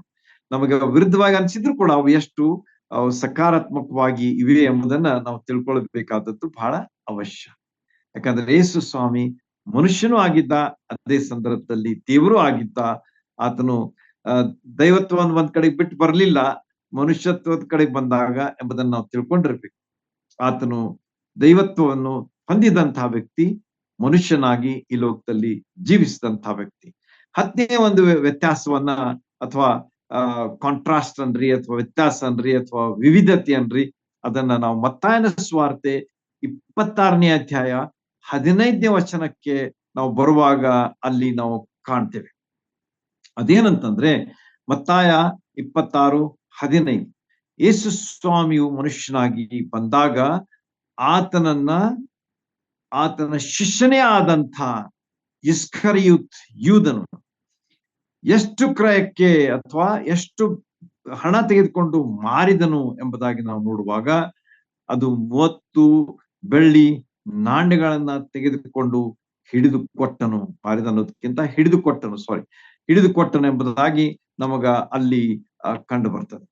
ಹೀಗೆ ಯೇಸು ಸ್ವಾಮಿಯನ್ನು ಹಿಡಿದುಕೊಟ್ಟಂತ ಆತನ ಶಿಷ್ಯ ಇಸ್ಕರಿಯೋತ್ ಯೂದ ಮತ್ತಾಯನ ಸುವಾರ್ತೆ 26:15 ಆತನು ಏನ್ ಮಾಡ್ತಾನಂತಂದ್ರೆ, ಆತನು ಹಿಡಿದುಕೊಡ್ತಾನೆ 30 ಬೆಳ್ಳಿಯ ನಾಣ್ಯಗಳನ್ನ ತೆಗೆದುಕೊಂಡು. ಯಾಕಂದ್ರೆ ಆಗಿನ ಕಾಲದಲ್ಲಿ ಹಿಡಿದು ಯಾಕೆ ಕೊಡ್ಬೇಕಾಗಿತ್ತು ಅನ್ನುವಂತ ಒಂದು ವಿಚಾರ ನಮ್ಗೆ ಬರಬಹುದು. ನಾನು ಅದನ್ನ ಸ್ವಲ್ಪ ಓದಿದಾಗ ನಮ್ಗೆ ತಿಳಿತು. ಆಗಿನ ಕಾಲದಲ್ಲಿ ಆ ಶಿಷ್ಯರು ಯೇಸು ಸ್ವಾಮಿ ಹಾಕುವಂತಹ ಒಂದೆಲ್ಲ ವೇಷಭೂಷಣಗಳು ಸಾಧಾರಣ ಒಂದೇ ಟೈಪ್ ಇರ್ತಿದ್ವು. ಮತ್ತು ಅವರೆಲ್ಲ ಗಡ್ಡ ಬಿಟ್ಟುಕೊಂಡು ಹಾಗೆ ಇರ್ತಿದ್ರು. ಕೂದಲುಗಳು ಸ್ವಲ್ಪ ಉದ್ದಾಗಿರ್ತಿದ್ವು. ಈ ರೀತಿಯಾಗಿ ಇರುವಾಗ ಯಾರು ಯೇಸು ಸ್ವಾಮಿ ಅಂತ ಹೇಳಿ ಗುರುತಿಸೋದು ಬಹಳ ಕಷ್ಟಕರವಾಗಿತ್ತು. ಈ 11 ಮಂದಿ ಶಿಷ್ಯರಲ್ಲಿ 12ನೇವನೇ ಹಿಡಿದುಕೊಡ್ತಾ ಇದ್ದಾನೆ. ಈಗ 11 ಮಂದಿ ಶಿಷ್ಯರಲ್ಲಿ ಯೇಸು ಸ್ವಾಮಿ ಯಾರು ಎಂಬುದನ್ನ ಯಾಕಂದ್ರೆ ಕರೆಕ್ಟ್ ಆಗಿ ಹಿಡಿಬೇಕಲ್ಲ. ಯಾರನ್ನ ಯೇಸು ಸ್ವಾಮಿಯನ್ನು ಹಿಡ್ಲಿಕ್ಕೆ ಹೋದವ್ರು ಯೇಸು ಸ್ವಾಮಿನೇ ಹಿಡಿಬೇಕು. ಇಲ್ಲದೆ ಹೋದ್ರೆ ಅವ್ರು ಬೇರೆ ಒಬ್ಬ ಶಿಷ್ಯನ ಹಿಡ್ಕೊಂಡು ಬಂದ್ರೆ ಏನು ಉಪಯೋಗ? ಪೇತ್ರನ ಹಿಡ್ಕೋಬಹುದು, ಅಥವಾ ಯಾಕೋಬನನ್ನು ಹಿಡಿಬಹುದಾಗಿತ್ತು, ಮತ್ತೆ ಬೇರೆ ಶಿಷ್ಯರು ಇದ್ರೆ ಅವ್ರನ್ನ ಹಿಡಿಬಹುದಾಗಿತ್ತು. ಆದ ಕಾರಣ ಈ ಮಹಾಯಾಜಕರು ರೊಕ್ಕ ಕೊಟ್ಟು 30 ಬೆಳ್ಳಿ ನಾಣ್ಯಗಳನ್ನ ಯಾಕೆ ಕೊಟ್ರು ಅಂತಂದ್ರೆ, ನೀನು ಆತನನ್ನ ಹಿಡ್ಕೊಡ್ಬೇಕು, ಯೇಸು ಸ್ವಾಮಿಯನ್ನೇ ಹಿಡ್ಕೊಡ್ಬೇಕು. ಆ 11 ಮಂದಿಯಲ್ಲಿ ಸ್ಪಷ್ಟವಾಗಿ ಯೇಸು ಸ್ವಾಮಿ ನಮ್ಗೆ ಹಿಡಿದುಕೊಡ್ಬೇಕು, ಆತನ ಮೇಲೆ ನಾವ್ ಏನ್ ಮಾಡ್ತೇವೆ ಅಂತ ಹೇಳಿ ಅವರು ಇಷ್ಟೆಲ್ಲ ತಮ್ಮ ಕಾರ್ಯವೈಖರಿಯನ್ನ ಮಾಡಿದ್ರು ಅಂತ ಹೇಳಿ ನೀವು ತಿಳ್ಕೊಂಡಿರ್ಬೇಕಿದೆ. ಆದ ಕಾರಣ ಅವನಿಗೆ 30 ಬೆಳ್ಳಿ ನಾಣ್ಯ ಕೊಟ್ರು. ಮತ್ತು ಅವನು ಹೋಗಿ ಏನ್ ಮಾಡ್ದ ಅಂತಂದ್ರೆ ಯೇಸು ಸ್ವಾಮಿಗೆ ಮುದ್ದು ಕೊಟ್ಟು ತನ್ನ ಗುರುವಾದಂತಹ, ತನ್ನ ಯಜಮಾನನಾದಂತಹ, ತನ್ನ ದೇವರಾದಂತಹ ಯೇಸು ಸ್ವಾಮಿ, ರಕ್ಷಕನಾದಂತಹ ಯೇಸು ಸ್ವಾಮಿ ಹಿಡಿದು ಕೊಟ್ಬಿಟ್ಟ ಎಂಬುದನ್ನ ಆತನ ಬಗ್ಗೆ ಸ್ಪಷ್ಟವಾಗಿ ನಾವು ಕಾಣ್ತೇವೆ. ಈ ರೀತಿಯಾಗಿ ಮನುಷ್ಯನಾದಂತಹ ಯೇಸು ಸ್ವಾಮಿಯನ್ನ ಆತನು ಹಿಡಿದುಕೊಳ್ಳುವುದಕ್ಕಾಗಿ 30 ಬೆಳ್ಳಿ ನಾಣ್ಯಗಳನ್ನ ಕೊಟ್ಟು ತನ್ನ ಕೆಲಸ ಮಾಡಿದ. ಆದ್ರೆ ದೇವಕುಮಾರನಾದಂತಹ ಯೇಸು ಸ್ವಾಮಿ ಏನ್ ಮಾಡಿದ್ರು? ತಮ್ಮ ರಕ್ತವನ್ನ ಸುರಿಸಿ ನಮಗೆ ಬಿಡುಗಡೆಯನ್ನ ಕೊಟ್ಟರು. ಮನುಷ್ಯನಾಗಿ ಅವರು ಹಿಡಿದುಕೊಳ್ಳಲ್ಪಟ್ರು. ಆದರೆ ಯೇಸು ಸ್ವಾಮಿ, ದೈವಿಕ ಪುರುಷನಾದಂತಹ ಯೇಸು ಸ್ವಾಮಿ ಏನ್ ಮಾಡಿದ್ರು ಅಂತಂದ್ರೆ ತಮ್ಮ ಪ್ರಾಣವನ್ನೇ ಕೊಟ್ಟು, ತಮ್ಮ ರಕ್ತವನ್ನೇ ಸುರಿಸಿ ನಮಗೆ ಬಿಡುಗಡೆಯನ್ನ ಕೊಟ್ಟರು ಎಂಬುದಾಗಿ ನಾವು ಪೇತ್ರನ ಪತ್ರದಲ್ಲಿ ಸ್ಪಷ್ಟವಾಗಿ ಓದ್ತೇವೆ. ಮೊದಲನೇ ಅಧ್ಯಾಯ 17 18 ವಚನಗಳಲ್ಲಿ ಅದು ಸ್ಪಷ್ಟವಾಗಿ ನಮಗ ತಿಳಿಸಲ್ಪಟ್ಟಿದೆ. ಈ ರೀತಿಯಾಗಿ ಮತ್ತಾಯ 26:15, ಪೇತ್ರನ ಮೊದಲನೇ ಅಧ್ಯಾಯ 17-18 ವಚನಗಳಲ್ಲಿ ಬರತಕ್ಕಂತಹ ಈ ಮಾತುಗಳು ನಮಗೆ ಸ್ಪಷ್ಟವಾಗಿ ತಿಳುವಳಿಕೆಯನ್ನ ಕೊಡ್ತವೆ, ವಿಭಿನ್ನತೆಯನ್ನ ತೋರಿಸ್ತವೆ, ವ್ಯತ್ಯಾಸವನ್ನ ತಿಳಿಸ್ತವೆ. ಯಾವ ರೀತಿಯಾಗಿ ಮನುಷ್ಯನಾಗಿ ಯೇಸು ಸ್ವಾಮಿ ಬಂದಿದ್ರು, ದೈವಿಕ ವ್ಯಕ್ತಿಯಾಗಿ ಅವರು ದೈವತ್ವವನ್ನು ಹೊಂದಿದಂತ ಯೇಸು ಸ್ವಾಮಿ ಏನ್ ಮಾಡಿದ್ರು ನಮ್ಮ ಸಲುವಾಗಿ ಎಂಬಂತಹ ವಿಚಾರವನ್ನ ಸ್ಪಷ್ಟವಾಗಿ ನಮಗೆ ತಿಳಿಸ್ಕೊಡ್ತಾರೆ. ಕೊನೆಯದಾಗಿ ನಾವು ನೋಡುವಾಗ, ಕೊನೆಯದಾಗಿ ಅಂದ್ರೆ ಆರಿಸಿಕೊಂಡಂತಹ ಭಾಗ ಇನ್ನೂ ಬಹಳಷ್ಟಿವೆ. ಅದನ್ನ ನೀವು ಅಭ್ಯಾಸ ಮಾಡ್ರಿ, ತಿಳ್ಕೊಳ್ರಿ. ಅದರಿಂದ ನೀವು ಖಂಡಿತವಾಗಿ ಎಂಜಾಯ್ ಮಾಡ್ತೀರಿ ದೇವರ ವಾಕ್ಯದ ಅಭ್ಯಾಸವನ್ನ. 11ನೇ ಒಂದು ವಿಷಯ ಏನಾಗಿದೆ ಅಂತಂದ್ರೆ, ಒಳ್ಳೆ ಕುರುಬನಾದಂತಹ ಯೇಸು ಕ್ರಿಸ್ತರು ತಮ್ಮ ಕುರಿಗಳಿಗಾಗಿ ಯೋಹಾನ 10:15 ನೋಡುವಾಗ ಪ್ರಾಣ ಕೊಡುವವರಾಗಿದ್ದಾರೆ. ಆದರೆ ದೇವಕುಮಾರನಾಗಿ ಏನಾಗಿದ್ದಾರೆ ಅಂತ ಹೇಳಿ 2ನೇ ತಿಮೋತಿ 1ನೇ ಅಧ್ಯಾಯ 10ನೇ ವಚನ. ಯೋಹಾನ 10:15 ತಮ್ಮ ಪ್ರಾಣ ಕೊಡುವವರಾಗಿದ್ದಾರೆ. ಆಮೇಲೆ ಒಳ್ಳೆಯ ಕುರುಬನಾಗಿ, ಮುಂದೆ ದೇವಕುಮಾರನಾಗಿ ಇಲ್ಲಿ ಏನ್ ಮಾಡ್ತಾ ಇದ್ದಾರೆ ಅಂತಂದ್ರೆ, ಸತ್ತು ಮರಣವನ್ನ ನಿವೃತ್ತಿಯಾಗಿ ಮಾಡಿದ್ದಾರೆ. ರಿಟೈರ್ಡ್, ಮರಣವನ್ನ ಅವ್ರು ಏನ್ ಮಾಡಿಬಿಟ್ರು ಅಂತಂದ್ರೆ ರಿಟೈರ್ ಮಾಡಿಬಿಟ್ರು. ಅದು ಇನ್ನೇನ್ ಕೆಲ್ಸಕ್ಕೆ ಬರೋದಿಲ್ಲ, ಹೋಗ್ ಅಂತ ಹೇಳಿ ಅದನ್ನ ಕಳಿಸ್ಬಿಟ್ರು ಎಂಬುದಾಗಿ ತಿಮೋತಿಗೆ ಪೌಲನು ಬಹಳ ಸುಂದರವಾಗಿ ಈ ಮಾತನ್ನ ಬರೆದಿದ್ದಾನೆ. ತಾನು ಸತ್ತು ಮರಣವನ್ನ ನಿವೃತ್ತಿಯಾಗಿ ಮಾಡಿದ್ದಾನೆ. ನೋಡ್ರಿ, ಎಷ್ಟು ಅದ್ಭುತವಾದಂತಹ ವ್ಯತ್ಯಾಸವನ್ನ ನಾವು ಯೇಸು ಸ್ವಾಮಿಯವರಲ್ಲಿ ಮನುಷ್ಯನಾಗಿ ಮತ್ತು ದೈವಿಕ ಪುರುಷನಾಗಿ ಎರಡು ರೀತಿಯಲ್ಲಿ ಬರ್ತಕ್ಕಂತಹ ವಿಷಯಗಳನ್ನ ನಾವು ಈ 11 ವಿಷಯಗಳನ್ನ ನಾವು ದೇವರ ವಾಕ್ಯದ ಆಧಾರದಿಂದ ನಿಮ್ಮ ಮುಂದೆ ನಾನು ಇಟ್ಟಿದ್ದೇನೆ. ಆದ ಕಾರಣ ಇವುಗಳನ್ನ ನಾವು ತಿಳ್ಕೊಂಡು ಆತನಲ್ಲಿ ನೆಲೆಗೊಂಡು ನಾವು ಜೀವಿಸುವಾಗ ದೇವರಿಗೆ ನಾವು ಘನಪಡಿಸ್ಲಿಕ್ಕೆ ಸಾಧ್ಯವಾಗ್ತದೆ, ದೇವರಿಗೆ ಮಾನ ಮಹಿಮೆಯನ್ನು ತರಲಿಕ್ಕೆ ಸಾಧ್ಯವಾಗ್ತದೆ, ಮತ್ತು ನಮ್ಮ ಜೀವಿತ ಒಂದು ಅರ್ಥಪೂರ್ಣ ಜೀವಿತ ಆಗ್ತದೆ. ಸುಮ್ಮನೆ we are not living for living sake, ಆದ್ರೆ ಲಿವಿಂಗ್ ವಿತ್ ಅ ಮೀನಿಂಗ್. ನಾವು ಅರ್ಥಪೂರ್ಣವಾದಂತಹ ಜೀವನ. ಯೇಸು ಸ್ವಾಮಿ ಯಾರು? ಮನುಷ್ಯರಾಗಿ ಅವ್ರು ಏನೇನ್ ಮಾಡಿದ್ರು, ದೈವಿಕ ಪುರುಷರಾಗಿ ಅವ್ರು ಏನೇನ್ ಮಾಡಿದ್ರು, ಮನುಷ್ಯನಾಗಿ ಅವ್ರಿಗೆ ಏನೇನಾಯ್ತು, ದೈವಿಕ ಪುರುಷನಾಗಿ ಅವ್ರು ಏನೇನ್ ಮಾಡ್ತಾರೆ ಎಂಬಂತಹ ಎಲ್ಲಾ ವಿಚಾರಗಳನ್ನ ನಾವು ಸರಿಯಾಗಿ ಅರ್ಥ ಮಾಡಿಕೊಳ್ಳುವುದಾದ್ರೆ ನಮ್ಮ ಜೀವನದಲ್ಲಿ ಖಂಡಿತವಾಗಿ ಆತನ ಆಶೀರ್ವಾದದ ಸುರಿಮಳೆ ಹಾಗೆ ಆಗ್ತದೆ. ನಮ್ಮ ಹೃದಯಗಳಲ್ಲಿ ಸಾಕಷ್ಟು ಸಂತೋಷ, ಸಮಾಧಾನ, ತೃಪ್ತಿ, ಆಶೀರ್ವಾದಗಳು ತುಂಬಿ ತುಳುಕ್ತವೆ. ಹೀಗೆ ಎಲ್ಲಾ ವಿಷಯಗಳನ್ನ ನಾವು ಧ್ಯಾನಿಸಿ, ತಿಳ್ಕೊಂಡು, ಅರಿತುಕೊಂಡು, ನಮ್ಮ ಸ್ಮರಣೆಯಲ್ಲಿ ಇಟ್ಟುಕೊಂಡು ಆತನ ಉತ್ತೇಜನ, ಆತನ ಪ್ರೋತ್ಸಾಹವನ್ನು ಅನುಭವಿಸುತ್ತಾ ಈ ಲೋಕದಲ್ಲಿ ಆತನ ಸಾಕ್ಷಿಗಳಾಗಿ ಅನೇಕರನ್ನ ಆತನ ಪಾದ ಬಳಿಗೆ ತಂದು ಅವರನ್ನ ಯೇಸು ಸ್ವಾಮಿ ಬಳಿಗೆ ನಡೆಸುವುದಕ್ಕೆ ದೇವರು ನಮಗೆ ತನ್ನ ವಿಶೇಷವಾದಂತಹ ಸಹಾಯವನ್ನು ದಯಪಾಲಿಸಲಿ. ದೇವರ ನಾಮಕ್ಕೆ ಸ್ತೋತ್ರವಾಗಲಿ.